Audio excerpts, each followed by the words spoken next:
ഒരുപക്ഷെ മഹാഭാരത യുദ്ധത്തെക്കാട്ടിയും ഭീകരമായിട്ടുള്ള ഒരു യുദ്ധം. കാരണം അത്രത്തോളം സൈന്യബലം ഈ ഒരു യുദ്ധത്തിലുണ്ടായിരുന്നു. ആ കാലഘട്ടത്തിൽ ഭാരതത്തിലുണ്ടായിരുന്ന ഒട്ടുമിക്ക എല്ലാ രാജാക്കന്മാരും ജരാസന്ധന് കീഴിൽ നിന്നുകൊണ്ട് മധുരയെ ആക്രമിക്കുകയുണ്ടായി. അവിടെ വളരെ കുറച്ച് സൈന്യം മാത്രമേ ഉണ്ടായിരുന്നുള്ളൂ. മധുര നിവാസികൾക്ക് രക്ഷയായി 2 പേർ, കൃഷ്ണനും ബലരാമനും. പലയിടങ്ങളിലും കൃഷ്ണൻ 17 തവണ ജരാസന്ധനോട് തോറ്റു എന്നെല്ലാം പറയുന്നുണ്ട്. പക്ഷേ യഥാർത്ഥത്തിൽ എന്താണ് സംഭവിച്ചത്? ഇന്ന് നമുക്ക് നോക്കാം പ്രസിദ്ധമായ ചക്രമുസല യുദ്ധത്തെക്കുറിച്ച്. അങ്ങനെയാണ് ഈ യുദ്ധത്തെ അറിയപ്പെടുന്നത്. നമസ്കാരം, ഞാൻ വൈശാഖ്. ടെലസ്കോപ്പിലേക്ക് സ്വാഗതം.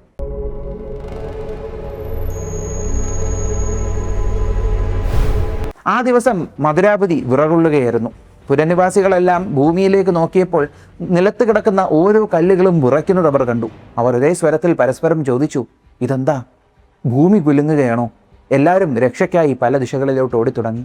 എന്നാൽ ഈ സമയം കോട്ടവാതിലിന് മുകളിൽ നിന്നിരുന്ന സൈനികർ ആ ഒരു കാഴ്ച കണ്ട് അത്ഭുതപ്പെട്ടു പോവുകയാണ്.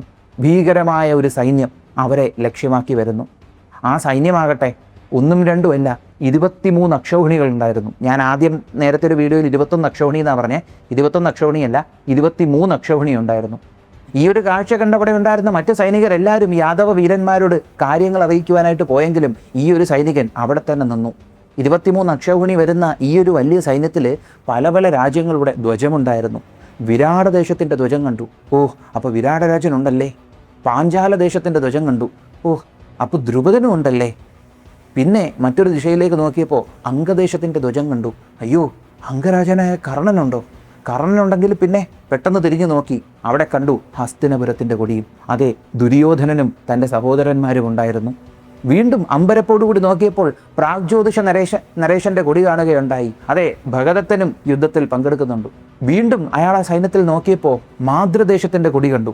അതെ, ശല്യരുമുണ്ടായിരുന്നു. അങ്ങനെ ഭൂരിസ്രവസ്, സോമകൻ, കലിംഗ രാജാവ്, ത്രിഗർദ നരേശനായിട്ടുള്ള സുശർമാവ്, ഗാന്ധാര രാജാവായിട്ടുള്ള സുബലൻ, ഉലൂകൻ, ഏകലവ്യൻ, ജയദ്രഥൻ, അതുപോലെ മഹാബലനായിട്ടുള്ള പാണ്ഡ്യൻ, കോസല രാജാവ് എന്ന് വേണ്ട പാണ്ഡവര്, ഭീഷ്മര്, ദ്രോണര് ഇവരൊഴികെ ബാക്കി എല്ലാ രാജാക്കന്മാരും ഈ ഒരു സൈന്യത്തിലുണ്ടായിരുന്നു. മിക്കവാറും പാണ്ഡവരിതി പങ്കെടുക്കാതിരുന്നതിൻ്റെ കാര്യം എന്ന് പറയുമ്പോൾ ഈ സമയം, ഈ ഒരു യുദ്ധം നടക്കുന്ന സമയം എന്ന് പറയുമ്പോൾ ഇവർ ഈ അരക്കില്ലത്തിലോട്ട് പോകാൻ നിൽക്കുന്ന സമയമാണ്. അപ്പോൾ ഓൾറെഡി കൗരവര്, അതായത് ധൃതരാഷ്ട്രൻ്റെ പുത്രന്മാരെല്ലാവരും ഈ സൈന്യത്തിലുണ്ട്, ഈ ഒരു കൃഷ്ണനെതിരായിട്ടുള്ള സൈന്യത്തിലുണ്ട്. അപ്പോൾ പാണ്ഡവർ ആരുടെ കൂടെ നിൽക്കും? കൃഷ്ണൻ്റെ കൂടെ നിൽക്കണോ, അവരുടെ കൂടെ നിൽക്കണോ? അപ്പോൾ മിക്കവാറും എയ്തർ ഭീഷ്മരോ വിദുരരോ വല്ലതും അഡ്വൈസ് ചെയ്ത് കൊടുത്തിട്ടുണ്ടാവും, അല്ലെങ്കിൽ അവർ വേണ്ടാന്നും പറഞ്ഞ് മാറി നിന്നതായിരിക്കാം. എന്തായാലും പാണ്ഡവരൊഴികെ ആ കാലഘട്ടത്തിൽ ഭാരതത്തിലുണ്ടായിരുന്ന എല്ലാ രാജാക്കന്മാരും അവരുടെ സൈന്യവും ഈ ഒരു 23 അക്ഷൗഹിണിയിലുണ്ടായിരുന്നു. ഈ 23 അക്ഷൗഹിണിയുടെ പടത്തലക്കിൽ അവർക്ക് നേതാവെന്ന രീതിക്ക് വന്നുകൊണ്ടിരിക്കുന്നത് മഗധയുടെ കൊടി പാറിപ്പറക്കുന്ന അതിശക്തവും ദിവ്യവുമായിട്ടുള്ള ഒരു രഥമായിരുന്നു. ആ രഥത്തിലുണ്ടായിരുന്നതോ സാക്ഷാൽ സാമ്രാട്ട് ജരാസന്ധൻ. ജരാസന്ധൻ എന്ന് പറയുമ്പോൾ ചക്രവർത്തി പദമുള്ള ആളാണല്ലോ, സാമ്രാട്ട് പദവിയുള്ള ആളാണല്ലോ. അതുകൊണ്ട് തന്നെ ഈ കൂടെയുള്ള രാജാക്കന്മാർക്കൊക്കെ ജരാസന്ധൻ വിളിച്ചാൽ വന്നേ പറ്റുള്ളൂ. അങ്ങനെ ജരാസന്ധനും തൻ്റെ 23 അക്ഷൗഹിണിയുമായിട്ട് ഈ മധുരാപതിയുടെ കോട്ടയ്ക്ക് മുന്നിൽ വന്നു നിന്നു. ജരാസന്ധൻ തൻ്റെ രഥത്തിൽ നിന്നിറങ്ങി അവരെ നോക്കി വിളിച്ച് പറയുകയാണ്, എവിടെ നിന്നോ വന്ന ഒരു പയ്യൻ, അവൻ വന്നിട്ട് എൻ്റെ മക്കളുടെ ഭർത്താവ്, എൻ്റെ ഏറ്റവും പ്രിയപ്പെട്ട മരുമകൻ ശക്തനായിട്ടുള്ള കംസനെ വധിച്ചിരിക്കുന്നു. എന്നിട്ട് കംസന്റെ സിംഹാസനത്തിൽ അവൻ ഇഷ്ടപ്പെട്ട ഒരാളെ കയറ്റി ഇരുത്തിയേക്കുകയാണ്. നിങ്ങൾ ഓർക്കുക, യുഗങ്ങൾക്ക് മുമ്പേ രാജ്യത്വം നഷ്ടപ്പെട്ടവനാണ് ഈ യാദവർ. ആ യാദവരെ ഇപ്പോൾ അവൻ പിടിച്ചു കയറ്റിക്കൊണ്ട് വരികയാണ്. ഇന്ന് ഈ മധുരാപുരി നമ്മൾ ഉപരോധിക്കാൻ പോവുകയാണ്. യാദവരെ ഒന്നടങ്കം നമ്മൾ ആക്രമിക്കാൻ പോവുകയാണ്. ഈ ആക്രമണം നിങ്ങൾ നടത്തുന്ന സമയം നിങ്ങൾ നോക്കി നിൽക്കവേ ഈ ജരാസന്ധൻ വസുദേവപുത്രന്മാരായ രാമകൃഷ്ണന്മാരെ ഉന്മൂലനം ചെയ്യുന്നതായിരിക്കും എന്ന് പറഞ്ഞു കഴിഞ്ഞ അടുത്ത നിമിഷം ഒരു ശംഖുനാദം കേട്ടു. ശംഖുനാദം കേട്ടപ്പോഴത്തേക്കും ഇവരെല്ലാവരും ആകാശത്തിലേക്കാണ് നോക്കിയത്. ദിവ്യമായിട്ടുള്ള എന്തോ ഒരു വെളിച്ചം ആകാശത്തിൽ ഇങ്ങനെ രൂപപ്പെടുകയാണ്. പെട്ടെന്ന് പൊട്ടിത്തെറിക്കുന്ന ഒരു ശബ്ദത്തോടു കൂടി ഈ വെളിച്ചം ഇങ്ങനെ വന്ന് മധുരാപതിയുടെ കോട്ടയുടെ മുമ്പിൽ വന്നിങ്ങനെ കറങ്ങി കറങ്ങി നിന്നു. ഇതേ സമയത്ത് തന്നെ മധുരാപതിയുടെ കോട്ടവാതിൽ പതുക്കെ തുറക്കുന്നതും ജരാസന്ധൻ കണ്ടു. ജരാസന്ധൻ സൂക്ഷിച്ച് നോക്കിയപ്പോൾ അകത്തൊരു സൈന്യമുണ്ട്. പക്ഷേ ഒരു വലിയ സൈന്യമൊന്നുമല്ല, വളരെ കുറച്ച് പേരേ ഉള്ളൂ ആ സൈന്യത്തിൽ. ഒരു പുച്ഛത്തോടു കൂടി ജരാസന്ധൻ ചിരിച്ചുകൊണ്ടിരുന്നപ്പോൾ ആകാശത്തു നിന്ന് പറന്നിറങ്ങിയ ആ ശക്തി അവിടെ എങ്ങും പരക്കാനൊരുങ്ങി. ആ ഒരു ചെറിയ വെളിച്ചത്തിൽ ഈ സൈന്യത്തിൻ്റെ മുമ്പിലായി 2 രൂപങ്ങളെ കണ്ടു. ഒരു രൂപം പതുക്കെ മുമ്പോട്ടേക്ക് വന്ന് ഇടുപ്പത്ത് കയ്യും കൊടുത്തിങ്ങനെ നിന്നു. ജരാസന്ധനും കൂടെ ഉണ്ടായിരുന്നവരുമെല്ലാം സൂക്ഷിച്ചൊന്ന് നോക്കി. അദ്ദേഹത്തിൻ്റെ ഒരു ശരീരഘടന എന്ന് പറയുമ്പോൾ ഒരു മല്ലൻ്റെ ശരീരമായിരുന്നു. ഉരുണ്ട് തടിച്ച കൈകൾ, ശക്തമായിട്ടുള്ള കൈകൾ, സ്വർണ്ണ ചട്ട അണിഞ്ഞിട്ടുണ്ട്. തലയിലാകട്ടെ ഒരു തലപ്പാവ് വെച്ച് കെട്ടിയിട്ടുണ്ട്. ആ തലപ്പാവിൻ്റെ മുകളിലായി എന്തോ ചാഞ്ചാടുന്നുണ്ട്. സൂക്ഷിച്ചു നോക്കിയപ്പോൾ കാറ്റത്ത് ചാഞ്ചാടുന്ന മയിൽപ്പീലികളാണ് കാണാൻ കഴിഞ്ഞത്. മയിൽപ്പീലി വെച്ച തലപ്പാവ് കണ്ടപ്പോഴേ ജരാസന്ധൻ തൻ്റെ കൈകൾ കൂട്ടിത്തിരുമി. ജരാസന്ധനും കൂട്ടർക്കും മറ്റൊരു കാര്യം അവിടെ കാണാൻ പറ്റി. ആകാശത്തുനിന്ന് വന്നിറങ്ങിയ ഊർജത്തിൻ്റെ ആ 4 ഗോളങ്ങൾക്ക് രൂപം വയ്ക്കുന്നു. ഒന്നാമത്തെ ഗോളം ഉത്തമമായ ശക്തമായ ഒരു വില്ലായി മാറുകയായിരുന്നു. മഹാവിഷ്ണു ഭഗവാന്റെ ശാരംഗം എന്ന വില്ലായിരുന്നു അത്. രണ്ടാമത്തെ ഗോളം മലയടിച്ച് തകർക്കാൻ പറ്റുന്ന രീതിക്ക് വലിപ്പമുള്ള കൗമോദകി എന്ന ഗദയായി മാറി. അടുത്ത ഗോളം സൗനന്ദം എന്നു പേരുള്ള ഒരു മുസലമായി മാറുകയായിരുന്നു. ചിലയിടങ്ങളിൽ മുസലം എന്ന് പറയുമ്പോൾ ഇരുമ്പുലക്കയായി പറയുന്നുണ്ട്, ഇവിടെ സൗനന്ദം എന്ന് പറയുന്നത് ഒരു ഗദയായും പറയുന്നുണ്ട്. നമുക്കിങ്ങനെ പറയാം, മുസലത്തിൻ്റെ അത്രത്തോളം നീളമുള്ള ഭീമാകാരമായിട്ടുള്ളൊരു ഗദ, ആ ഒരു ആയുധമായി മാറുകയാണ് ഈ സൗനന്ദം. തൊട്ടടുത്ത ഗോളം ഭീകരമായിട്ടുള്ളൊരു കലപ്പയായി മാറി. ഈ സമയം അവിടെ ഉണ്ടായിരുന്ന രൂപങ്ങളിൽ ഒരു രൂപം അതിവേഗത്തിൽ മുമ്പോട്ട് നടന്നു വന്നുകൊണ്ടിരുന്നു. ആ വരുന്ന വരവെന്ന് പറയുമ്പോൾ ഭൂമിയെ ചവിട്ടി മെതിച്ച് ഇളക്കിക്കൊണ്ടുള്ളൊരു വരവായിരുന്നു. കാടിളക്കി വരുന്ന ഒരു മതയാനയെപ്പോലെ അത്രത്തോളം ഗാംഭീര്യത്തിൽ വരുന്നു. അദ്ദേഹത്തിൻ്റെ കൈകളെന്നൊക്കെ പറയുമ്പോഴത്തേക്കും പേശികളിങ്ങനെ പിടച്ചു നിൽക്കുന്ന അത്രത്തോളം ശക്തമായ കൈകൾ. വെളുത്ത നിറമുള്ള അദ്ദേഹം ധരിച്ചിരുന്നത് കരിനീല നിറത്തിലുള്ള വസ്ത്രമായിരുന്നു. പൊൻചട്ട അണിഞ്ഞിട്ടുണ്ടായിരുന്നു, പക്ഷെ തലപ്പാവ് വെച്ചിട്ടില്ല. കാറ്റിൽ ആ മുടി ഇങ്ങനെ പറക്കുന്നുണ്ടായിരുന്നു. കണ്ണുകളിലാകട്ടെ ശേഷനാഗത്തിൻ്റെ തീക്ഷ്ണതയും. കഴുത്തിൽ ധരിച്ചിരുന്നതോ സർപ്പരാജനായ അനന്തൻ്റെ രൂപത്തിലുള്ളൊരു മാലയും. സാക്ഷാൽ ബലഭദ്രനായിരുന്നു അത്. ബലഭദ്രൻ നടന്നു വരുന്ന ആ വരവ് കണ്ടപ്പോൾ തന്നെ ജരാസന്ധൻ്റെ സൈന്യത്തിലുള്ള ഒട്ടുമിക്ക സൈനികരുടെയും പകുതി ജീവൻ പോയി എന്ന് തന്നെ പറയണം. അവർക്ക് മനസ്സിലായി ബലഭദ്രൻ്റെ അടുത്ത് നിന്നിരുന്ന ആ തലപ്പാവ് ധരിച്ചേക്കുന്ന ആളാരാണെന്ന്. അദ്ദേഹത്തെ നോക്കിയപ്പോൾ അവർ കണ്ടത് കൈകൾ പിന്നിലോട്ട് കെട്ടി തലപ്പാവ് ധരിച്ചിരുന്ന അദ്ദേഹം മുന്നോട്ടേക്ക് നടന്നു വരുന്നതാണ്. അദ്ദേഹത്തെ അവർക്ക് വ്യക്തമായി കാണാൻ കഴിഞ്ഞ ആ നിമിഷം അവിടെ എങ്ങും ഒരു തേജസ് നിറയുന്നത് പോലെയായിരുന്നു. പീതാംബര വസ്ത്രമെടുത്ത് പൊൻചട്ടയണിഞ്ഞ് മയിൽപീതികളുള്ള തലപ്പാവ് അണിഞ്ഞിരുന്ന ആ ഒരു കാർമുകിൽ വർണ്ണനായ സുന്ദരനെ കണ്ട ജരാസന്ധൻ പതുക്കെ ചുംബനക്കി. എൻ്റെ മരുമകനായ കംസനെ വധിച്ച കൃഷ്ണൻ, കൃഷ്ണൻ, കൃഷ്ണൻ. ഈ സമയം കൃഷ്ണൻ്റെ മുഖത്തെ ചിരി പതുക്കെ മങ്ങി. അദ്ദേഹത്തിൻ്റെ പുരികം അദ്ദേഹം ഇങ്ങനെ ചൊളിച്ചു. എന്നാൽ പതുക്കെ നടക്കാനും ആരുടെയും വാക്ക് കേൾക്കുവാനൊന്നും ബലഭദ്രൻ കാത്തു നിന്നില്ല. അതിവേഗത്തിൽ നടന്നു വരുന്നതിനനുസരിച്ച് തൻ്റെ വലത്തെ കൈ മുമ്പോട്ടേക്ക് ആക്കിയപ്പോൾ അവിടെ വന്നു നിന്നിരുന്ന കലപ്പ അദ്ദേഹത്തിൻ്റെ വലത്തെ കൈയിലേക്ക് വന്നെന്ന് കയറി. പിന്നെ അവിടെ നിന്നിരുന്ന ആ മുസലം, സൗനന്ദം എന്ന് പറയുന്ന മുസലം ഇടത്തെ കൈയിലെടുത്ത് ചുഴറ്റി ബലഭദ്രൻ ഈ 23 അക്ഷൗഹിണിയെ ലക്ഷ്യമാക്കി ഓടി. ബലഭദ്രൻ ഈ ഓടി വരുന്ന ആ ഒരു വരവ്, കയ്യിൽ ഗദയും ഈ ഒരു കലപ്പയും ഏന്തി വരുന്ന ആ ഒരു വരവ് കണ്ടവർ അതിൽ പകുതി മിക്ക ആളുകളും പേടിച്ച് കിടുങ്ങിപ്പോയെന്നാണ് പറഞ്ഞത്. ചിലവർ പേടിച്ച് പകുതി ഉയിര് പോയെന്നും പറയുന്നുണ്ട്. അങ്ങനത്തെ ഒരു രൂപമായിരുന്നു ബലഭദ്രൻ്റെ. അലറി വിളിച്ചുകൊണ്ട് ബലഭദ്രൻ വരുന്ന സമയം കൃഷ്ണൻ തൻ്റെ ഇടത്തെ കയ്യിൽ ശാരംഗമെടുത്തു, വലത്തെ കയ്യിൽ കൗമോദകി എന്ന ഗദയും എടുത്തു. എന്നിട്ട് അവർക്ക് നേരെ ആക്രമിക്കാനായിട്ട് കയറി. അടുത്ത നിമിഷം ജരാസന്ധൻ കാണുന്ന കാഴ്ച, ബലരാമൻ കലപ്പ നൂത്തി കയ്യിലോട്ട് പിടിച്ച് മുസലവും ഇടത്തെ കയ്യിലോട്ട് പിടിച്ച് ഒരു കൊടുങ്കാറ്റ് കറങ്ങി കയറുന്നത് പോലെ തന്നെ സൈന്യത്തിലോട്ട് കറങ്ങി അങ്ങ് കയറുന്നതാണ്. വലത്തെ കയ്യിലെ കലപ്പ കൊണ്ട് ബലരാമനൊന്ന് വീശിയപ്പോൾ ഒറ്റ വീശിലൊരു 10-20 എണ്ണമെങ്കിലും തീർന്നു കാണും. മുസലം കൊണ്ട് അടുത്തൊരു സ്ഥലത്ത് വീശിയപ്പോൾ അവിടെ കുറേ എണ്ണം തീരുന്നുണ്ട്. കണ്ണിൽ കാണുന്ന രഥങ്ങൾ അടിച്ച് തകർത്ത് ബലരാമൻ ഇങ്ങനെ പോകുന്നു. അവരായുധമെടുക്കാൻ നോക്കുന്ന സമയം ബലരാമൻ ആഞ്ഞ് കലപ്പ കൊണ്ട് ഭൂമി അടിച്ച് പിളർക്കുക. ഭൂമി ഇങ്ങനെ വലിച്ച് കുലുക്കുന്നത് പോലെ അവർക്ക് തോന്നി. ഇവർക്കാർക്കും ബലരാമനെ സ്പർശിക്കാൻ പോലും കഴിയുന്നില്ല. ബലരാമനൊന്ന് തിരിയുന്ന സമയം അവിടെ നിന്ന് കുറേ എണ്ണം തെറിക്കുന്നു. ഈ സമയം മറ്റൊരു ദിശയിൽ നിന്ന് നിലവിളി ജരാസന്ധൻ കേൾക്കുന്നു. അങ്ങോട്ടേക്ക് നോക്കിയപ്പോൾ ഒരു തവണ ഞാണലി കേൾപ്പിക്കുമ്പോൾ തന്നെ അതൊന്ന് 100 അസ്ത്രങ്ങൾ പോകുന്നത് പോലെ കൃഷ്ണൻ ശാരംഗത്തിൽ നിന്ന് ശരവർഷം ചെയ്തുകൊണ്ട് ജരാസന്ധൻ്റെ അക്ഷൗഹിണികളെ തകർത്തു തുടങ്ങി. തൊട്ടു പിന്നിൽ നിന്ന് യാദവന്മാരുടെ സൈന്യം പാഞ്ഞെത്തുന്നുണ്ട്. എന്നാൽ അതിനൊന്നിനുമുള്ളൊരു ഗ്യാപ്പ് ബലഭദ്രൻ കൊടുക്കുന്നില്ല. ബലഭദ്രൻ ഒരു കയ്യിൽ കലപ്പയും മറ്റേ കയ്യിൽ മുസലവും പിടിച്ചുകൊണ്ട് ഇങ്ങനെ കറങ്ങി ചുറ്റി പ്രഹരിച്ചുകൊണ്ടിരിക്കുകയാണ്. ബലഭദ്രൻ അടിക്കുന്ന അടിയിലെന്നൊക്കെ പറയുമ്പോഴത്തേക്കും അവിടെയുള്ള ആളുകൾ നാമാവിശേഷമാകുന്നു. ഈ സമയം ബലഭദ്രന് നേരെ ഒരു ആന വന്നപ്പോൾ ബലഭദ്രൻ ഈ കലപ്പ കൊണ്ട് ആ ആനയെ കൊളുത്തി നിലത്തിട്ടിട്ട് അടിച്ചങ്ങ് തീർത്ത് കളഞ്ഞു.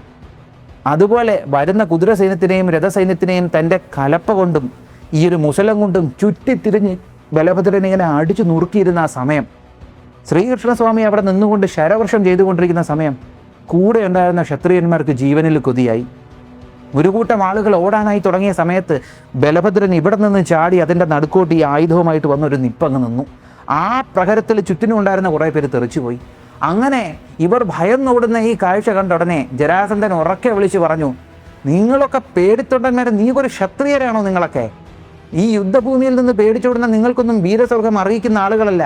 ദൂരെ മാറിപ്പോയി നിന്ന് കണ്ടോ, ഇവിടെ ഞാൻ നേരിടുന്നത് നിങ്ങൾക്കൊക്കെ കാണിച്ചു തരാം എന്നും പറഞ്ഞ് ജരാസന്ധൻ കൃഷ്ണൻ്റെയും ബലരാമൻ്റെയും സൈന്യത്തിനെ ആക്രമിക്കാൻ തുടങ്ങി. എന്നിട്ട് കൃഷ്ണന് നേരെ തിരിയാനൊരുങ്ങിയപ്പോഴത്തേക്കും കൂടെ ഉണ്ടായിരുന്ന പേടിച്ചുടങ്ങുന്ന രാജാക്കന്മാരെല്ലാം പൂർണ്ണ ധീരതയോടെ തിരിച്ചു വന്നു. എന്നിട്ട് അവർ ശരവർഷം തൂകി. ബലരാമൻ ഈ ശരവർഷത്തിനെ എല്ലാം ഒരു കൊടുങ്കാറ്റിൽ നിന്ന് ചുറ്റുന്നത് പോലെ കലപ്പയും ഈ ഗദയും കൊണ്ട് അടിച്ചു തെറിപ്പിക്കുകയാണ് ബലരാമൻ. അതുപോലെ തന്നെ ശരവർഷം കൂടിക്കൊണ്ടിരുന്ന സമയം ബലരാമൻ പെട്ടെന്ന് തൻ്റെ കയ്യിലുണ്ടായിരുന്ന ആയുധങ്ങൾ മാറ്റി വില്ലെടുത്തു. എന്നിട്ട് രഥത്തിൽ കയറി നിന്നുകൊണ്ട് വില്ലുകൊണ്ട് അസ്ത്രങ്ങൾ തൊടുക്കാനൊരുങ്ങി ബലരാമൻ. ഈ സമയത്ത് കൃഷ്ണനും ഒട്ടും വെച്ച് വൈകിപ്പിക്കുന്നില്ല. കൃഷ്ണനും അവിടെ ഇട്ട് നല്ലതുപോലെ അസ്ത്രങ്ങൾ ചെയ്യുന്നുണ്ട്. ഈ സമയം ജരാസന്ധൻ ഒരു പുച്ഛഭാവത്തിൽ അവിടെ ഉറക്കെ വിളിച്ചു പറഞ്ഞു, ലജ്ജാവഹം, നിങ്ങളൊക്കെ ക്ഷത്രിയരാണോ? വീരന്മാരല്ലാത്ത നിങ്ങളൊക്കെ യുദ്ധഭൂമിയിൽ നിൽക്കാൻ അർഹതയില്ലാത്തവർ തന്നെയാണ്. പോയി എവിടെയെങ്കിലും നിന്ന് ഞാൻ ഇവരുമായി പോരാടുന്നത് കണ്ടോളൂ, ഇവരെയൊക്കെ ഞാൻ ഇന്നെൻ്റെ അസ്ത്രങ്ങൾ കൊണ്ട് തുളയ്ക്കുന്നതായിരിക്കും എന്നും പറഞ്ഞ് ജരാസന്ധൻ തൻ്റെ വില്ലെടുത്തങ്ങോട്ട് ആക്രമണം തുടങ്ങി. ഇത് കണ്ട പേടിച്ചോടിയ ക്ഷത്രിയരെല്ലാവരും തിരിച്ചു വന്നു. എന്നിട്ട് അവർ യാദവരുടെ സേനയ്ക്ക് നേരെ ശരവർഷമേതു. ശരവർഷമേകുകയും ചെയ്തു.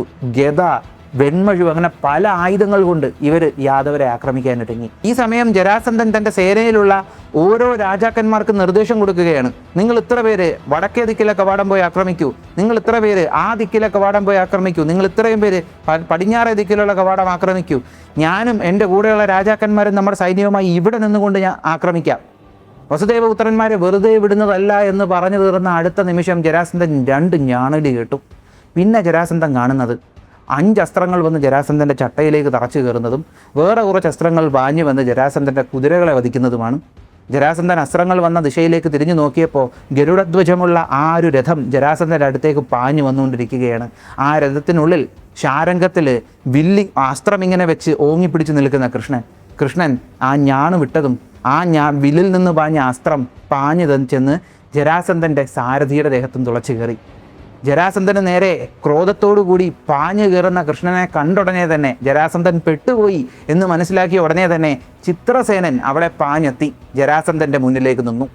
ചിത്രസേനൻ അവിടെ കൃഷ്ണനെ നേരിടാൻ വന്ന അതേ സമയം തന്നെ ജരാസന്ധൻ്റെ സൈന്യത്തിൻ്റെ പടത്തലവൻ കൈശികൻ നോക്കിയപ്പോൾ കൃഷ്ണൻ്റെ ഒപ്പം തന്നെ ജരാസന്ധനെ ആക്രമിക്കാൻ മറ്റൊരു ദിശയിൽ നിന്ന് ബലരാമൻ ഓടി വരുന്നുണ്ട്.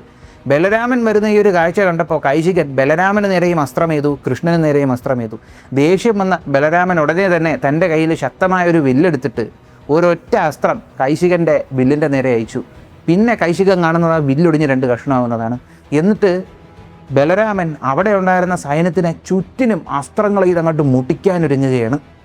ഈ സമയം കൃഷ്ണൻ വീണ്ടും വില്ലെടുത്തു. പടത്തലവനായ കൈശികൻ നോക്കിയപ്പോൾ കാണുന്ന കാഴ്ച മറ്റൊരു ദിശയിൽ നിന്ന് ബലരാമൻ ജരാസന്ധന് നേരെ പാഞ്ഞു വരികയാണ്. അപ്പോൾ രാജാവിനെ സംരക്ഷിക്കണമല്ലോ. ഉടനെ തന്നെ കൈശികൻ ബലരാമന് നേരെ തുരുതുര അസ്ത്രങ്ങൾ അയച്ചു. ബലരാമന് ദേഷ്യം വന്നു. ഉടനെ തന്നെ ശക്തമായൊരു വില്ല് കയ്യിലെടുത്തിട്ട് ബലരാമൻ ഒരു ഭല്ലം എന്ന പേരുള്ള അസ്ത്രം ഒരെണ്ണം അയച്ചു. ആ അസ്ത്രം പാഞ്ഞു വന്ന് കൈശികൻ്റെ വില്ല് 2 കഷ്ണമായിട്ട് മുറിച്ചങ്ങിട്ടു.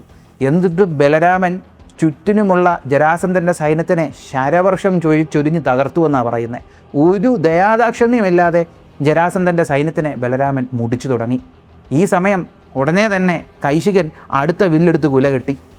കൈശികൻ്റെ ഒപ്പം ചിത്രസേനൻ, ഈ ചിത്രസേനൻ മിക്കവാറും കൗരവന്മാരുടെ കൂടെയുള്ള ചിത്രസേനനാവാൻ സാധ്യതയുണ്ട് കേട്ടോ. അപ്പോൾ ചിത്രസേനനും കയ്യിൽ വില്ലെടുത്തു. എന്നിട്ട് ചിത്രസേനനും കൈശികനും കൂടെ ചേർന്ന് കൃഷ്ണന് നേരെ അസ്ത്രങ്ങൾ ചെയ്തു. ഏകദേശം 9-7 അസ്ത്രങ്ങളാണ് ഇവർ അയച്ചേ. കൂടെ ജരാസന്ധനും കുറച്ച് അസ്ത്രങ്ങൾ അയച്ചു. കൃഷ്ണനും ബലരാമനും കൂടെ എന്ത് ചെയ്തെന്ന് വെച്ചാൽ കൃഷ്ണൻ 3 അസ്ത്രങ്ങൾ വീതം ഇവർ 3 പേരുടെ ദേഹത്തോട്ട് എഴുതി കയറ്റി. ഈ സമയം ബലരാമൻ 5 അസ്ത്രങ്ങൾ വീതം 3 പേർക്ക് നേരെയും അയച്ചു. എന്നിട്ട് അവിടെ നിന്നുകൊണ്ട് ഗംഭീരമായിട്ടുള്ളൊരു പോരാട്ടം കൃഷ്ണനും ബലരാമനും കാഴ്ചവെക്കുകയാണ്. ആ പോരാട്ടം എന്നൊക്കെ പറയുമ്പോഴത്തേക്കും കണ്ടു നിൽക്കുന്ന ആളുകൾക്ക് പേടിയാവുന്ന രീതിയിലെ പോരാട്ടം. കൃഷ്ണൻ മിന്നൽ വേഗത്തിലാണ് അസ്ത്രം തൊടുക്കുന്നത്. ബലരാമനാകട്ടെ ഭൂമി കുലുക്കുന്നത് പോലെയാണ് നിന്ന് പോരാടുകയും ചെയ്യുന്നത്. എന്നാൽ ചിത്രസേനൻ അവിടെ നിന്ന് പോരാടുന്ന കാഴ്ച ബലരാമനിൽ ഒരുപാട് കോപമുണ്ടാക്കി. ബലരാമൻ ഉടനെ തന്നെ അസ്ത്രങ്ങൾ അയച്ചുകൊണ്ട് ചിത്രസേനന്റെ രഥം തകർത്തു. ചിത്രസേനന്റെ വില്ലും മുറിച്ചു. ചിത്രസേനനെ ഉന്മൂലനം ചെയ്യുക എന്നൊരൊറ്റ ലക്ഷ്യത്തോടു കൂടി ബലരാമൻ ക്രോധത്തോടു കൂടി തൻ്റെ രഥത്തിൽ ചിത്രസേനന് നേരെ പാഞ്ഞെടുത്തപ്പോൾ മറ്റൊരു ദിശയിൽ നിന്നൊരു അസ്ത്രം വന്ന് ബലരാമന്റെ വില്ല് മുറിച്ച് കളയുകയാണ്. ബലരാമൻ തിരിഞ്ഞു നോക്കിയപ്പോൾ കാണുന്നത് ജരാസന്ധനെ. ബലരാമൻ ഉടനെ തന്നെ വില്ല് വലിച്ചെറിഞ്ഞ് അടുത്ത ആയുധം കയ്യിലേന്തിക്കൊണ്ട് ജരാസന്ധനെ വധിക്കുക എന്നുള്ളൊരു ലക്ഷ്യത്തോടു കൂടി തൻ്റെ രഥത്തിൽ ജരാസന്ധന് നേരെ തിരിഞ്ഞു. ഈ സമയം ചിത്രസേനൻ തന്നെ രക്ഷിക്കാനായിട്ട് ജരാസന്ധൻ വന്നപ്പോഴാണല്ലോ ബലരാമൻ ഇങ്ങനെ പോകുന്നത്. ബലരാമൻ പോയാൽ ജരാസന്ധൻ എന്തെങ്കിലും പറ്റുമെന്നുള്ള കാര്യം ഉറപ്പാണ്. അതുകൊണ്ട് തന്നെ ചിത്രസേനൻ പെട്ടെന്ന് തൻ്റെ രഥത്തിൽ നിന്ന് ചാടി ഇറങ്ങി പുതിയൊരു രഥത്തിൽ കയറിയിട്ട് ആ രഥം ഇങ്ങനെ വട്ടം ചുറ്റിച്ച് കറങ്ങിത്തിരിഞ്ഞ് ബലരാമൻ്റെ രഥത്തിൻ്റെ പിന്നിൽ കൂടെ ഇങ്ങനെ കറങ്ങി വന്ന് ബലരാമന് വഴിമുടക്കായിട്ട് നിന്നു. ഈ സമയം ജരാസന്ധനെ പ്രൊട്ടക്റ്റ് ചെയ്തല്ലോ. എന്നിട്ട് ബലരാമനുമായിട്ട് ഈ ഒരു ചിത്രസേനൻ ആക്രമണം തുടങ്ങി. ഈ സമയം ചിത്രസേനൻ ഒരു സിഗ്നൽ കൊടുത്തിട്ട് തന്നെ ആവണം അവിടെ ഒരു കൂട്ടം ആനകളുടെ സേനകളെത്തി. ഈ സമയം ഈ കിട്ടിയ ഗ്യാപ്പിൽ ജരാസന്ധൻ തൻ്റെ സൈന്യത്തിലുണ്ടായിരുന്ന ഒരു സെക്ഷൻ സൈന്യത്തിനെയും കൂട്ടുപിടിച്ച് ബലരാമനെ ആക്രമിക്കാനൊരുങ്ങി. ബലരാമൻ വില്ലങ്ങോട്ട് മാറ്റിയിട്ട് കലപ്പയും മുസലവും കയ്യിലെടുത്ത് വീണ്ടും അവിടെ ആക്രമണം തുടങ്ങി. ആനകളെ എങ്ങനെ ഭീമൻ അടിച്ച് വീഴ്ത്തുവോ അതുപോലെ ബലരാമൻ അവിടെ ചുറ്റിത്തിരിഞ്ഞ് ഇതുങ്ങളെ വീഴ്ത്തിക്കൊണ്ടിരിക്കുകയാണ്. കയ്യിൽ കിട്ടുന്ന സൈനികരെയും യോദ്ധാക്കളെയും ഒന്നിനെയും വെറുതെ വിടാതെ നല്ല അടി ബലരാമൻ കൊടുക്കുന്നുണ്ട്. കരിങ്കല്ലിടി ബലരാമൻ കൊടുക്കുന്നുണ്ട്. കൃഷ്ണനാകട്ടെ ഒരു ദയാദാക്ഷിണ്യവും ഇല്ലാതെ അവിടെ ശരവർഷവും ചെയ്തുകൊണ്ടിരിക്കുന്നു. ഇങ്ങനെ ഈ ഒരു യുദ്ധം എന്താ പറയുക കയറി പൊയ്ക്കൊണ്ടിരുന്നപ്പോഴത്തേക്കും ആ യുദ്ധഭൂമിയിൽ നിന്ന് പൊടിപടലങ്ങൾ ഇങ്ങനെ പൊങ്ങി. അവിടെ ഭയങ്കരമായിട്ടുള്ള നിലവിളികൾ കേട്ടു. അന്നേ വരെ ആരും കാണാത്ത ഭീകരമായിട്ടുള്ളൊരു യുദ്ധം. യാദവരൊട്ടും പിറക്കോട്ട് പോണില്ല. കൃഷ്ണനും ബലരാമനും ആർക്കും തടയാൻ കഴിയാത്ത കൊടുങ്കാറ്റുകളെ പോലെ അവിടെ നിന്നുകൊണ്ട് പോരാടുന്നു. ഇന്നേ വരെ കൃഷ്ണൻ്റെ മുഖത്ത് ആരും കണ്ടിട്ടില്ലാത്ത ഭീകരമായിട്ടുള്ള പല വികാരങ്ങളും അവർക്ക് കാണാനും കഴിഞ്ഞു. അങ്ങനെ ഈ പോരാട്ടം മുറുകിക്കൊണ്ടിരിക്കുകയാണ്. ഈ സമയം നേരത്തെ ഒരു കൂട്ടം ആളുകളെ ഓരോ ദിശകളിലേക്ക് വിട്ടല്ലോ. അതിൽ ശല്യര് രുക്മി ഒക്കെ ഈ രുക്മി ഉണ്ടല്ലോ കൃഷ്ണനും അർജുനനുമായിട്ട് യുദ്ധം ചെയ്യാനൊരു അവസരം കാത്തു നിൽക്കുന്ന ഒരാളാണ്. അപ്പോൾ കിട്ടിയ അവസരം എന്നതുപോലെ രുക്മി തൻ്റെ അച്ഛനുമായിട്ട് തൻ്റെ കൂടെയുള്ള കുറച്ച് രാജാക്കന്മാരുമായിട്ട് ഒരു ദിശയെ ആക്രമിക്കാൻ പോയി. അവിടെ കൃഷ്ണൻ കൂടെ ഉണ്ടായിരുന്ന സൈനികരുമായിട്ട് രുക്മിയെ നേരിട്ടു. മറ്റൊരു ദിശയിൽ ജരാസന്ധൻ്റെ സേനയുമായിട്ട് ബലരാമൻ നിന്ന് പോരാടുന്നത് കണ്ടപ്പോൾ ബലരാമൻ്റെ അടുത്തേക്ക് അർദ്ധസേന, അതായത് പകുതി സേന, കുറച്ച് സൈന്യമേ യാദവരുടെ കയ്യിൽ ആ സമയത്തുള്ളൂ. സ്റ്റാൻഡിങ് സൈന്യം വളരെ കുറച്ച് പേരാ, കാരണം പെട്ടെന്നുണ്ടായ ആക്രമണമാണല്ലോ. അപ്പോൾ ഒരു കൂട്ടം സൈനികർ വന്ന് ബലരാമൻ്റെ കൂടെ കൂടി ഇവരെ നേരിട്ട് തുടങ്ങി, ജരാസന്ധനെയും ടീമിനെ നേരിട്ട് തുടങ്ങി. ഈ സമയം മറ്റൊരു ദിക്കിൽ ജരാസന്ധൻ അയച്ച അടുത്ത കൂട്ടം രാജാക്കന്മാർ ആ ദിക്കിനെ ആക്രമിക്കാനായിട്ട് പോയപ്പോൾ ആ ദിക്കിൽ നിന്നുകൊണ്ട് ഭയങ്കരമായിട്ടുള്ളൊരു ശംഖനാദം കേൾക്കുകയും ചെയ്തു. അവിടെ നിന്നിരുന്ന യാദവ വീരന്മാർ അവർക്ക് നേരെ അസ്ത്രങ്ങൾ ചൊരിയുകയും ചെയ്തു. ഈ സമയം ജരാസന്ധൻ്റെ കൂടെ ഉണ്ടായിരുന്ന അവഗാഹൻ, ശതദ്യുമ്നൻ, പൃഥു, കങ്കൻ, വിദൂരഥൻ എന്നീ പറയുന്ന രാജാക്കന്മാർ അവർ പടയോടെ വന്നപ്പോൾ അവിടെ അവർക്ക് അത്ഭുതകരമായിട്ടുള്ളൊരു പ്രതിഭാസം കാണാൻ കഴിഞ്ഞു. ഭീകരമായിട്ടുള്ള ശരവർഷം, അമാനുഷികമായ കൈവേഗത്തിൽ അവിടെ അസ്ത്രങ്ങൾ വന്ന് വീണുകൊണ്ടിരിക്കുന്നു. ഇത് ദ്രോണരുടെ ഒരു ശിഷ്യൻ്റെ യുദ്ധമുറയായിട്ട് അവർക്ക് മനസ്സിലായി. ഈ ആയുധം ഇവർക്ക് നേരെ പ്രയോഗിക്കുന്ന ആൾ ആരാണെന്ന് അവർ സൂക്ഷിച്ചു നോക്കിയപ്പോൾ വെളുത്ത വസ്ത്രം ധരിച്ച് പൊൻചട്ടയണിഞ്ഞ് നിൽക്കുന്ന ഒരാൾ, വെളുത്ത വസ്ത്രം പൊൻചട്ടയണിഞ്ഞ് നിൽക്കുന്നു. കൃഷ്ണൻ്റെ കൂടെ നിന്ന് യുദ്ധം ചെയ്യുന്ന പോലത്തെ അമിത വേഗത്തിൽ യുദ്ധം ചെയ്യുന്നു. ഇവരൊരു നിമിഷം ചിന്തിച്ചു പോയി, ദൈവമേ ഇനി അർജുനൻ എങ്ങാണം ഇവിടെ വന്നോ? കാരണം വെള്ള വസ്ത്രവും അപാര കൈവേഗതയും. ഇതാരാ അത്? സൂക്ഷിച്ചു നോക്കിയപ്പോൾ സ്വർണസിംഹത്തിൻ്റെ കൊടിയുള്ള ആ രഥത്തിൽ നിന്നൊരു ശബ്ദം ഉറക്കെ കേട്ടു. ഒരു ശംഖുനാദമായിരുന്നു. എന്നിട്ട് ഒരു വെല്ലുവിളി. ജരാസന്ധൻ്റെ കിങ്കരന്മാരെ, മധുരാപുരി ആക്രമിക്കാൻ വന്ന നിങ്ങളോട് ഞാൻ വ്യക്തമായി പറയട്ടെ, എന്നെ കടന്നല്ലാതെ ഈ കോട്ടയ്ക്കുള്ളിൽ നിങ്ങൾക്ക് പ്രവേശിക്കാൻ കഴിയത്തില്ല. കടന്നു കയറി ആക്രമിക്കാൻ പോകുന്നവർക്ക് ഞാനൊരു ഉറപ്പ് തരാം, ഇന്ന് നിങ്ങളുടെ പിതൃക്കളുടെ ലോകത്തിൽ നിങ്ങളെ എത്തിച്ചിരിക്കും ഈ സാത്യകി. അങ്ങനെ സാത്യകി എവിടെ ഉണ്ടായിരുന്നു? സാത്യകി ആയിരുന്നു അവിടെ ഒരു ഗംഭീര പ്രകടനം കാഴ്ചവെച്ചത്. സാത്യകി അവിടെ കിട്ടിയ ആളുകളെ ഒന്നിനെയും വെറുതെ വിടില്ല. പുള്ളിക്കാരൻ്റെ ഫസ്റ്റ് യുദ്ധമല്ലേ, ഗംഭീരമായിട്ട് സാത്യകി അവിടെ നിന്ന് പോരാടി. സാത്യകിയും കൂടെ ഉണ്ടായിരുന്ന യാദവ ശ്രേഷ്ഠന്മാരും കൂടെ നിന്ന് അവിടെ ഉണ്ടായിരുന്ന ജരാസന്ധൻ്റെ ആ ഒരു ഭീകര സേനയെ അവിടെ നിന്ന് ഒരു ഇഞ്ച് പോലും അകത്തോട്ട് കയറാൻ സമ്മതിച്ചില്ല. അത്ര ഭീകരമായി അവർ അവിടെ നിന്ന് പോരാടി. ഞാൻ ആദ്യം പറഞ്ഞല്ലോ, മഹാഭാരത യുദ്ധത്തെക്കാട്ടിയും ഭീകരമായിട്ടുള്ളൊരു യുദ്ധമാണ് ഈ യുദ്ധം. അങ്ങനെ പറയാനുള്ള കാര്യം എന്തെന്ന് വെച്ചാൽ ഒന്നും രണ്ടുമല്ല, 27 ദിവസമാണ് ഈ യുദ്ധം നീണ്ടു നിന്നത്. 27 ദിവസം നീണ്ടു നിന്ന ഈ യുദ്ധത്തിൽ 23 അക്ഷൗഹിണിയുമായി വന്ന ജരാസന്ധൻ്റെ ആ ഒരു പെരുമ്പടയെ യാദവരുടെ സൈന്യം രാമകൃഷ്ണന്മാരുടെ സംരക്ഷണത്തിൽ ഗംഭീരമായി നേരിടുകയായിരുന്നു. കൃഷ്ണൻ്റെയും രാമൻ്റെയും ആ ഒരു ശക്തമായ പോരാട്ടത്തിൽ യാദവസേന അത്രയും ഗംഭീരമായി പോരാടിയപ്പോൾ അവിടെ ജരാസന്ധൻ്റെ സേനയിൽ ഒരുപാട് നാശനഷ്ടങ്ങളുണ്ടായി. അവിടെ ആനകൾ ചരിയുന്നു, കുതിരകളുടെ നിലവിളി, രഥങ്ങൾ തകർന്നു വീഴുന്നു, ചക്രങ്ങൾ പറക്കുന്നു. എണ്ണമറ്റ രാജാക്കന്മാരും യോദ്ധാക്കളും വീണുകൊണ്ടിരിക്കുകയാണ്. കുറേ രാജാക്കന്മാർ ജീവനും കൊണ്ട് ഓടാൻ വരെ ഒരുങ്ങി. സാമ്രാട്ടല്ലേ ജരാസന്ധൻ, പറയുന്ന പോലെ കേട്ടല്ലേ പറ്റുള്ളൂ, വേറെ നിവർത്തിയില്ലല്ലോ. അങ്ങനെ ഗംഭീരമായി പോരാടിക്കൊണ്ടിരിക്കുന്നു. ഒരു ദിശയിലേക്ക് സ്വർണ്ണ നിറത്തിലുള്ള ഊർജ്ജമുള്ള അസ്ത്രങ്ങൾ കൃഷ്ണൻ അയക്കുന്നു, മറ്റൊരു ദിശയിലേക്ക് കരിനീല നിറത്തിലുള്ള ഊർജ്ജമുള്ള അസ്ത്രങ്ങൾ ബലരാമൻ അയക്കുന്നു. ആ അസ്ത്രങ്ങളെന്ന് പറയുമ്പോൾ ശേഷനാഗത്തിൻ്റെ വിഷം ആ അസ്ത്രങ്ങളിൽ ഉണ്ടായിരുന്നു എന്ന് തോന്നിപ്പോയി. കാരണം ഒരു ദിശയിലേക്ക് ബലരാമൻ ഇങ്ങനെ അസ്ത്രങ്ങൾ അയക്കുമ്പോൾ അവിടെ ആളുകൾ തകർന്നു വീഴുകയാണ്. അതുപോലെ ബലരാമൻ പോരാടിക്കൊണ്ടിരുന്നു. ഇതുപോലെ തന്നെ ജരാസന്ധനും ആക്രമിച്ചുകൊണ്ടിരുന്നു. ഒരു പോയിന്റിൽ രണ്ടുപേരും പരസ്പരം ഇങ്ങനെ നോക്കി. ജരാസന്ധൻ ബലരാമനെ നോക്കി പല്ലിറുമി.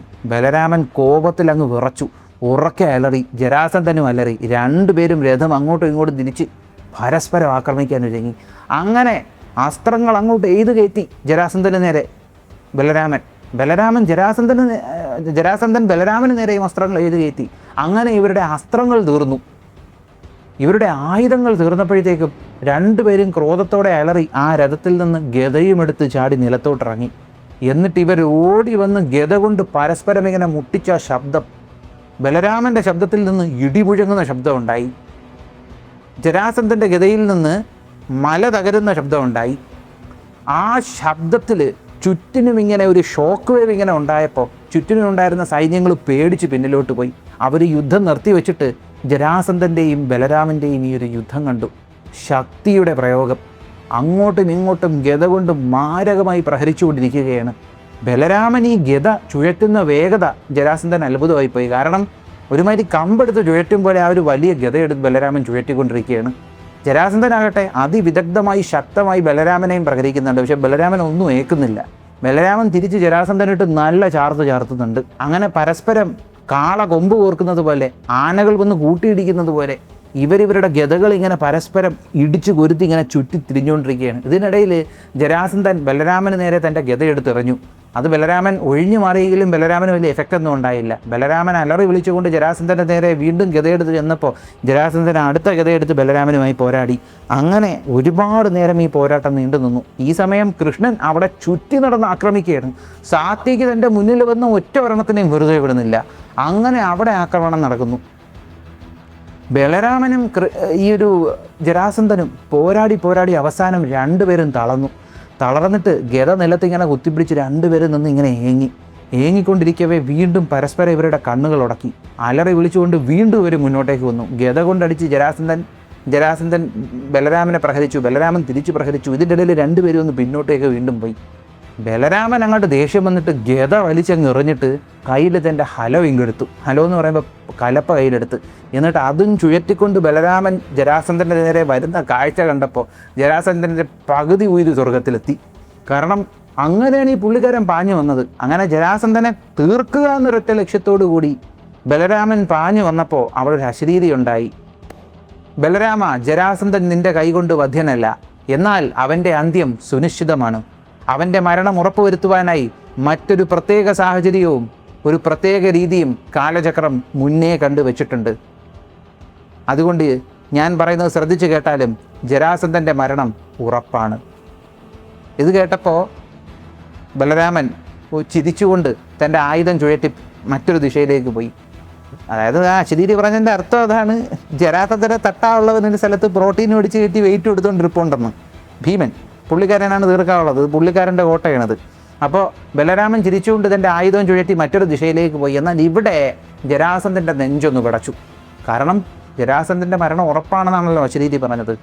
പിന്നെ രാമകൃഷ്ണന്മാരുടെ ആ ഒരു പരാക്രമത്തിൽ ജരാസന്ധൻ്റെ സേന പരാജയപ്പെടുകയായിരുന്നു.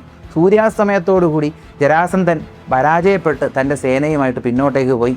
പക്ഷേ യാദവന്മാർക്ക് അതൊരു വലിയ വിജയമായി തോന്നിയില്ല. കാരണം അവരുടെ ദേശത്തിനെ ഭയങ്കരമായിട്ടൊരു വലിയ സേനയുമായിട്ടാണ് ആക്രമിച്ചത്. ഇവരുടെ കയ്യിലുള്ള സേന വളരെ കുറവല്ലേ. പക്ഷെ എന്നിരുന്നാൽ പോലും കൃഷ്ണനും ബലരാമനും യാദവ സേനയും കൂടെ ചേർന്ന് ജരാസന്ധനെയും സേനയും പരാജയപ്പെടുത്തി. ജരാസന്ധൻ വീണ്ടും 23 അക്ഷൗഹിണിയും കൂട്ടി വീണ്ടും കൃഷ്ണനെയും ബലരാമനെയും ആക്രമിക്കാനായി മധുരയിലേക്കെത്തി. അങ്ങനെ ഒന്നും രണ്ടുമല്ല, 17 തവണയാണ് രാമകൃഷ്ണന്മാരെ ആക്രമിക്കുവാനായി ജരാസന്ധൻ പെരുമ്പടയും എടുത്തു വന്നത്.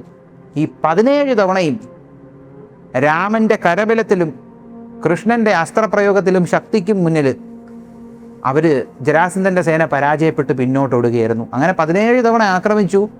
17 തവണയും കൃഷ്ണനും ബലരാമനും ജരാസന്ധനെയും കൂട്ടരെയും തോപ്പിച്ചു. അങ്ങനെ ഒരു ദിവസം ഇവർ ശാന്തമായി വീണ്ടും മധുരാപുരിയിൽ വാഴുകയാണ്. സമാധാനമായി കൃഷ്ണനും ബലരാമനും അവരുടെ സദസ്സിലിരുന്ന സമയം ഉടനെ തന്നെ ഒരു ദൂതൻ വരെയാണ്. ദൂതൻ ഓടിക്കയറി വന്നിട്ട് മധുരാപുരിയുടെ രാജാവായ ഉഗ്രസേനനോട് പറഞ്ഞു, രാജാവേ, ജരാസന്ധൻ വീണ്ടും പടകൂട്ടി നമ്മളെ ആക്രമിക്കാനായി വരികയാണ്.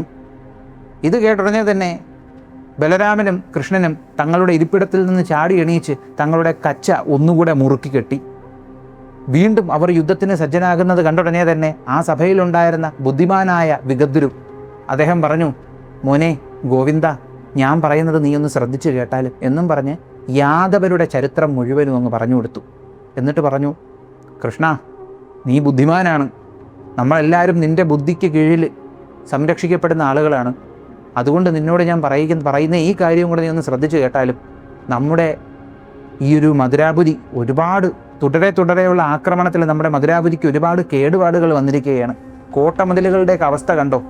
കംസനുണ്ടായിരുന്ന സമയത്ത് നമുക്കൊരുപാട് കഷ്ടപ്പാടുകൾ ഉണ്ടായിരുന്നു. കംസം പോയതിന് ശേഷം നമുക്ക് ഈ കോട്ടയൊക്കെ തിരിച്ചു കിട്ടിയപ്പോൾ ജരാസന്ധൻ്റെ തുടരെയുള്ള ഈ ഒരു ആക്രമണത്തിൽ നമ്മുടെ കോട്ടമതിലുകളെല്ലാം തകർന്നുകൊണ്ടിരിക്കുകയാണ്. ഈ സമയം വീണ്ടും ഒരു യുദ്ധത്തിന് നിന്നാൽ നമ്മുടെ രാജ്യത്തിനത് നല്ലതല്ല, പ്രജകൾക്ക് നല്ലതല്ല. കുറച്ച് നാളത്തേക്കെങ്കിലും ഈ യുദ്ധമൊന്ന് അവസാനിപ്പിച്ച് വെച്ചിട്ട് നമ്മുടെ ദേശം നമുക്കൊന്ന് പുതുക്കി പണിയണം, കോട്ടമതിലുകളെല്ലാം പുതുക്കി പണിയണം. അതിനുള്ളൊരു സമയം പോലും ജരാസന്ധൻ തരുന്നില്ല. വീണ്ടും ആക്രമിച്ചു കൊണ്ടിരിക്കുകയാണ്. ബുദ്ധിമാനായ അവിടുന്ന് എന്തെങ്കിലും ഒരു ഉപായം കണ്ടെത്തിയാലും ഗോവിന്ദ എന്ന് കൃഷ്ണനോട് വിഗദ്രു പറഞ്ഞ ഈ സമയം ഇത് കേട്ട കൃഷ്ണൻ്റെ പിതാവായ വസുദേവർ പറഞ്ഞു, മോനെ കണ്ണ, വിഗദ്രു പറഞ്ഞത് വളരെ ശരിയായിട്ടുള്ളൊരു കാര്യമാണ്. ഇപ്പോൾ ഈ യുദ്ധത്തിൽ ചാടിക്കേറി ആക്രമിക്കുക എന്നുള്ളതിന് പകരമായി നമ്മൾ മറ്റെന്തെങ്കിലും കണ്ടേ മതിയാവുള്ളൂ. വിഗദ്രു ഒരു കാര്യവും കൂടെ പറഞ്ഞു, കയറി പോരാടിയാൽ അത് വിഡിത്തമാകും, പോരാട്ടത്തിൽ നിന്ന് പിന്മാറിയ യാദവരെല്ലാവരും ഭീരുക്കളാണെന്നും പറയും. അപ്പോൾ എന്ത് ചെയ്യണമെന്ന് അറിയാൻ വയ്യാതെ നിൽക്കുന്ന സാഹചര്യം തൻ്റെ പിതാവായ വസുദേവരും ഇങ്ങനെ പറഞ്ഞു. അപ്പോൾ കൃഷ്ണൻ ഒന്ന് ആലോചിച്ചിട്ട് പറഞ്ഞു, ശരിയായിട്ടുള്ള ഒരു കാര്യമാണ് നിങ്ങൾ പറഞ്ഞത്. ഈ സാഹചര്യങ്ങളിൽ യുദ്ധം പ്രതിയോഗി വളരെ ശക്തരാണെങ്കിൽ ഈ സാഹചര്യങ്ങളിലൊന്ന് പിൻവലിഞ്ഞ് പ്രോപ്പറായിട്ടൊന്ന് പ്ലാനൊക്കെ ചെയ്ത് ശക്തമായി തിരിച്ചടിക്കുന്നതാണ് യഥാർത്ഥ യുദ്ധതന്ത്രം എന്ന് കൃഷ്ണൻ പറഞ്ഞു. അഹങ്കാരമില്ലായ്മയുടെ ഗുണം കണ്ടോ ഇവിടെ? മുതിർന്നവർ കാര്യം ഉപദേശിച്ചു കൊടുത്തപ്പോൾ പൂർണ്ണനാരായണനായ കൃഷ്ണൻ പോലും അതിനെ ശരിവെക്കുകയാണ്. അഹങ്കാരം, ഞാൻ വീണ്ടും പറയുന്നു, ഈഗോ എന്ന് പറഞ്ഞൊരു സാധനം ഒരുപാട് ഗ്ലോറിഫൈ ചെയ്യുന്നൊരു കാലമാണിത്. ഈഗോ ഒരിക്കലും ഒരു മനുഷ്യന് ഒരു ഗുണം ഉണ്ടാകത്തില്ല, അവനെ നശിപ്പിക്കത്തേ ഉള്ളൂ. കൃഷ്ണൻ ഈഗോ തൊട്ടുപോലും നീണ്ടിയിട്ടില്ല. ദൈവമായിട്ട് എല്ലാം അറിയാവുന്ന ആളായിട്ട് അദ്ദേഹം തൻ്റെ മുതിർന്നവർ, ഗുരുസ്ഥാനത്തുള്ള ആളും പിതാവും പറഞ്ഞപ്പോഴത്തേക്കും അതിനെ ശരിവെക്കുകയാണ്. അതിനെ വീണ്ടും എന്താ പറയുക, തൻ്റെ ആയുധം എന്താ പറയുക, കച്ചമുറുക്കി എണീച്ച ആളാണ്. അപ്പോൾ സിറ്റുവേഷനെ പ്രോപ്പറായിട്ട് അത് കേട്ടിട്ട് ഒന്ന് അനലൈസ് ചെയ്യുകയാണ്. അവരത് പറഞ്ഞു എന്നും പറഞ്ഞ് അക്ഷരം പ്രതി അത് അനുസരിക്കുന്നുമില്ല. അതിനെക്കുറിച്ച് കൃഷ്ണൻ ഒന്ന് പ്രോപ്പറായിട്ട് ചിന്തിക്കുന്നുണ്ട്. അപ്പോൾ കൃഷ്ണൻ മുഴുവനൊന്ന് ചിന്തിച്ചിട്ട് പറയാണ്, ശരി, ഇങ്ങനത്തെ സാഹചര്യങ്ങളിൽ പ്രതിയോഗിയുടെ ശക്തി, പ്രതിയോഗിയുടെ എണ്ണം കൂടുതലാകുമ്പോൾ യുദ്ധത്തിൽ നിന്ന് താൽക്കാലികമായി പിൻവാങ്ങിയിട്ട് അതിശക്തമായി തിരിച്ച് വീണ്ടും വന്ന് ആക്രമിക്കുന്നതിലാണ് ബുദ്ധി.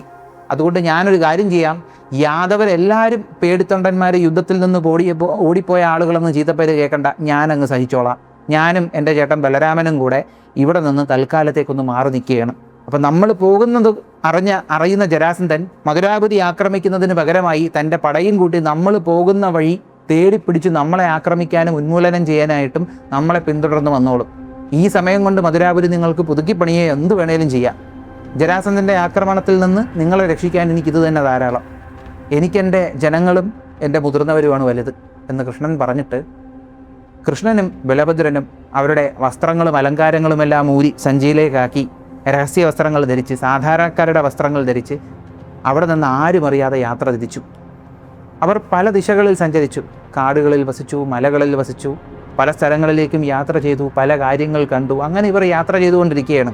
ഇവർ യാത്ര ചെയ്യുന്നതിനനുസരിച്ച് ജരാസന്ധനും ജരാസന്ധൻ്റെ സേനയും ഇവർ പോകുന്ന വഴി കണ്ടുപിടിച്ച് ട്രാക്ക് ചെയ്ത് വരെയാണ് ഇവരെ ആക്രമിക്കാനായിട്ട്. ബുദ്ധിപൂർവമായിട്ട് ഈ ജരാസന്ധനും ടീംസും എത്തുന്നതിന് മുമ്പ് തന്നെ കൃഷ്ണനും ബലരാമനും അവിടെ നിന്ന് മാറുന്നുണ്ട്. അങ്ങനെ ഒരു ദിവസം കൃഷ്ണനും ബലരാമനും യാത്ര ചെയ്ത് ഒരു വനത്തിലേക്ക് എത്തുകയാണ്. ആ വനത്തിൽ ഒരു ഹോമകുണ്ഡം എരിയുന്ന ശബ്ദം അവർ കേട്ടു. അങ്ങനെ കൃഷ്ണനും ബലരാമനും ആ ഒരു ഹോമകുണ്ഡത്തിൻ്റെ ശബ്ദം കേൾക്കുന്ന ദിശയിലേക്ക് ഇങ്ങനെ നടന്നു പോയിക്കൊണ്ടിരുന്നപ്പോൾ അവിടെ മറ്റൊരു ശബ്ദവും കൂടെ കൃഷ്ണനും ബലരാമനും കേൾക്കുകയാണ്. വളരെ ഗാംഭീര്യമുള്ള സ്വരത്തിൽ മന്ത്രങ്ങൾ ആരോ ഉരുവിടുന്നു. മന്ത്രങ്ങൾ ഉരുവിടുന്നതിൻ്റെ കൂടെ തന്നെ കല്ലുകൊണ്ട് ഒരായുധത്തിൽ ഉരയ്ക്കുന്ന ശബ്ദവും അവർ കേട്ടു. ഇതെന്താ ഇങ്ങനൊരു ശബ്ദം? ഹോമകുണ്ഡത്തിൻ്റെ ശബ്ദം കേൾക്കുന്നു, മന്ത്രം ചൊല്ലുന്നതിൻ്റെ ശബ്ദം കേൾക്കുന്നു, ആയുധം മൂർച്ച കൂട്ടുന്ന ശബ്ദവും കേൾക്കുന്നു. ഇതാരാ? ഇവർ പതുക്കെ അവിടെ ഇങ്ങനെ ഒന്ന് നോക്കിയപ്പോഴത്തേക്കും കാണുന്ന കാഴ്ച, ഹോമകുണ്ഡം അവിടെ എരിഞ്ഞുകൊണ്ടിരിക്കുന്നു. അവിടെ നിന്നൊരാൾ മാറി നിൽക്കുന്നു. അദ്ദേഹത്തിൻ്റെ വൃദ്ധനായിട്ടുള്ള ആളാണ്, പക്ഷെ അദ്ദേഹത്തിൻ്റെ ശരീരം എന്നൊക്കെ പറയുമ്പോൾ അത്രത്തോളം ശക്തമായ പേശികളുള്ള ശരീരം, ഭീകരമായ ശരീരം.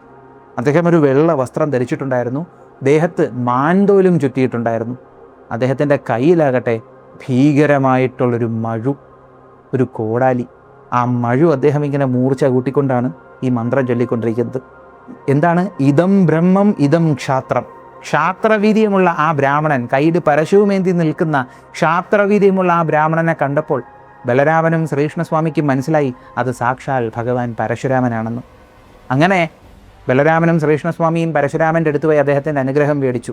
21 തവണ ഭൂമണ്ഡലം ചുറ്റി ക്ഷത്രിയ നിഗ്രഹം ചെയ്ത് കാർത്തവീര്യാർജുനൻ്റെ പെരുമ്പടയെ മുടിച്ച് അവിടെ ചുവന്ന നിറത്തിലെ പുഴ ഒഴുക്കി ആ ഭൂമിക്ക് ചുവന്ന നിറം കൊടുത്ത ഭയാനകമായ പോരാട്ടം നടത്തിയ സാക്ഷാൽ പരശുരാമൻ അവിടെ നിൽക്കുന്നു. ഇതിൻ്റെ കൂട്ടത്തിൽ ഞാനൊരു കാര്യം കൂടെ പറഞ്ഞോട്ടെ. നമ്മുടെ കുരുക്ഷേത്ര സീരീസ് എല്ലാവർക്കും ഇഷ്ടപ്പെട്ട കാര്യം അറിഞ്ഞതിൽ ഒരുപാട് സന്തോഷം. വീണ്ടും ഒരു സീരീസ് ചെയ്യാൻ എല്ലാവരും പറയുന്നുണ്ട്, പക്ഷേ ലോങ് ആയിട്ടൊരു സീരീസ് ചെയ്യാനായിട്ട് കുറച്ച് ബുദ്ധിമുട്ടുകളുണ്ട്. അതുകൊണ്ട് തന്നെ ഒരു മിനി സീരീസ് നമ്മൾ സ്റ്റാർട്ട് ചെയ്യുന്നതായിരിക്കും ഒരു 2-3 ആഴ്ചയ്ക്ക് ശേഷം. കൂടിപ്പോയത് 5-10 എപ്പിസോഡേ കാണത്തുള്ളൂ. അങ്ങനെ ഒരു മിനി സീരീസ് സ്റ്റാർട്ട് ചെയ്യും. സീരീസ് പരശുരാമനെ കുറിച്ചാണ്. പരശുരാമൻ്റെ കാർത്തവീര്യാർജുനനുമായിട്ടുള്ള യുദ്ധത്തെക്കുറിച്ചുള്ള സീരീസാണ്. അപ്പോൾ അതിനെക്കുറിച്ചുള്ള ഡീറ്റെയിൽസ് വരും ദിവസങ്ങളിൽ ഞാൻ അറിയിക്കാം. അപ്പോൾ അങ്ങനെ പരശുരാമനെ കണ്ട് കൃഷ്ണനും ബലരാമനും അനുഗ്രഹം മേടിച്ചു. നടന്ന കാര്യങ്ങളെല്ലാം പരശുരാമനോട് പറഞ്ഞു. പരശുരാമൻ ഇതെല്ലാം കേട്ടിട്ട് പറഞ്ഞു, ഈ കാര്യങ്ങളെല്ലാം ഞാൻ അറിയുന്നുണ്ടായിരുന്നു. നിങ്ങളെ രണ്ടുപേരെയും കാണാനായിട്ട് ഞാനൊന്ന് ആ വഴി വരണമെന്ന് വിചാരിച്ചാണ്. എന്തായാലും നിങ്ങൾ ഇവിടെ എത്തി. ജരാസന്ധൻ തൻ്റെ വൻപടയുമായി കാടുകളെല്ലാം കയറിയിറങ്ങി ശ്രീകൃഷ്ണനെയും ബലരാമനെയും ലക്ഷ്യം വെച്ച് വരുന്ന കാര്യം ശ്രീകൃഷ്ണസ്വാമി പരശുരാമനോട് പറഞ്ഞു. എന്നിട്ട് അദ്ദേഹത്തിനോട് മാർഗനിർദ്ദേശം ചോദിച്ചു. ഇത് കേട്ട പരശുരാമൻ ഒന്ന് ചെറുതായി പുഞ്ചിരിച്ചു. എന്നിട്ട് ഇവർക്ക് പോകുവാനായുള്ളൊരു വഴി പറഞ്ഞു കൊടുത്തു. ഓരോ പർവ്വതങ്ങളിലോട്ട് പോകാൻ പറയുന്നുണ്ട്, ചില നദികളെല്ലാം നീന്തിക്കടക്കാൻ പറയുന്നുണ്ട്, ഒരു ദൂരം വരെ ഞാൻ കൂടെ വരാമെന്നും പറയുന്നുണ്ട്. എന്നിട്ട് ഗോമന്തം എന്ന പർവ്വതത്തിലേക്കുള്ള വഴിയാണ് പറഞ്ഞു കൊടുത്തത്. എന്നിട്ട് പരശുരാമൻ കൃഷ്ണനോടും ബലരാമനോടും പറഞ്ഞു, കൃഷ്ണ, ഞാൻ പറഞ്ഞ വഴി നിങ്ങൾ ഗോമന്തഗിരിയിലേക്ക് എത്തണം. അവിടെ വെച്ച് ജരാസന്ധനും സേനയുമായിട്ടുള്ള നിങ്ങളുടെ യുദ്ധം വീണ്ടും നടക്കുന്നതായിരിക്കും. ഇങ്ങനെ പറഞ്ഞു. എന്നിട്ട് പരശുരാമൻ ഒന്ന് പുഞ്ചിരിച്ചിട്ട് പറഞ്ഞു, അവിടെ വെച്ച് യുദ്ധത്തിനു മുൻപായി ചക്രവും ശാരംഗമെന്ന വില്ലും കൗമോദകി ഗദയും സൗനന്ദമെന്ന മുസലവും കലപ്പയും നിങ്ങളുടെ മുന്നിലേക്ക് വീണ്ടും എത്തും.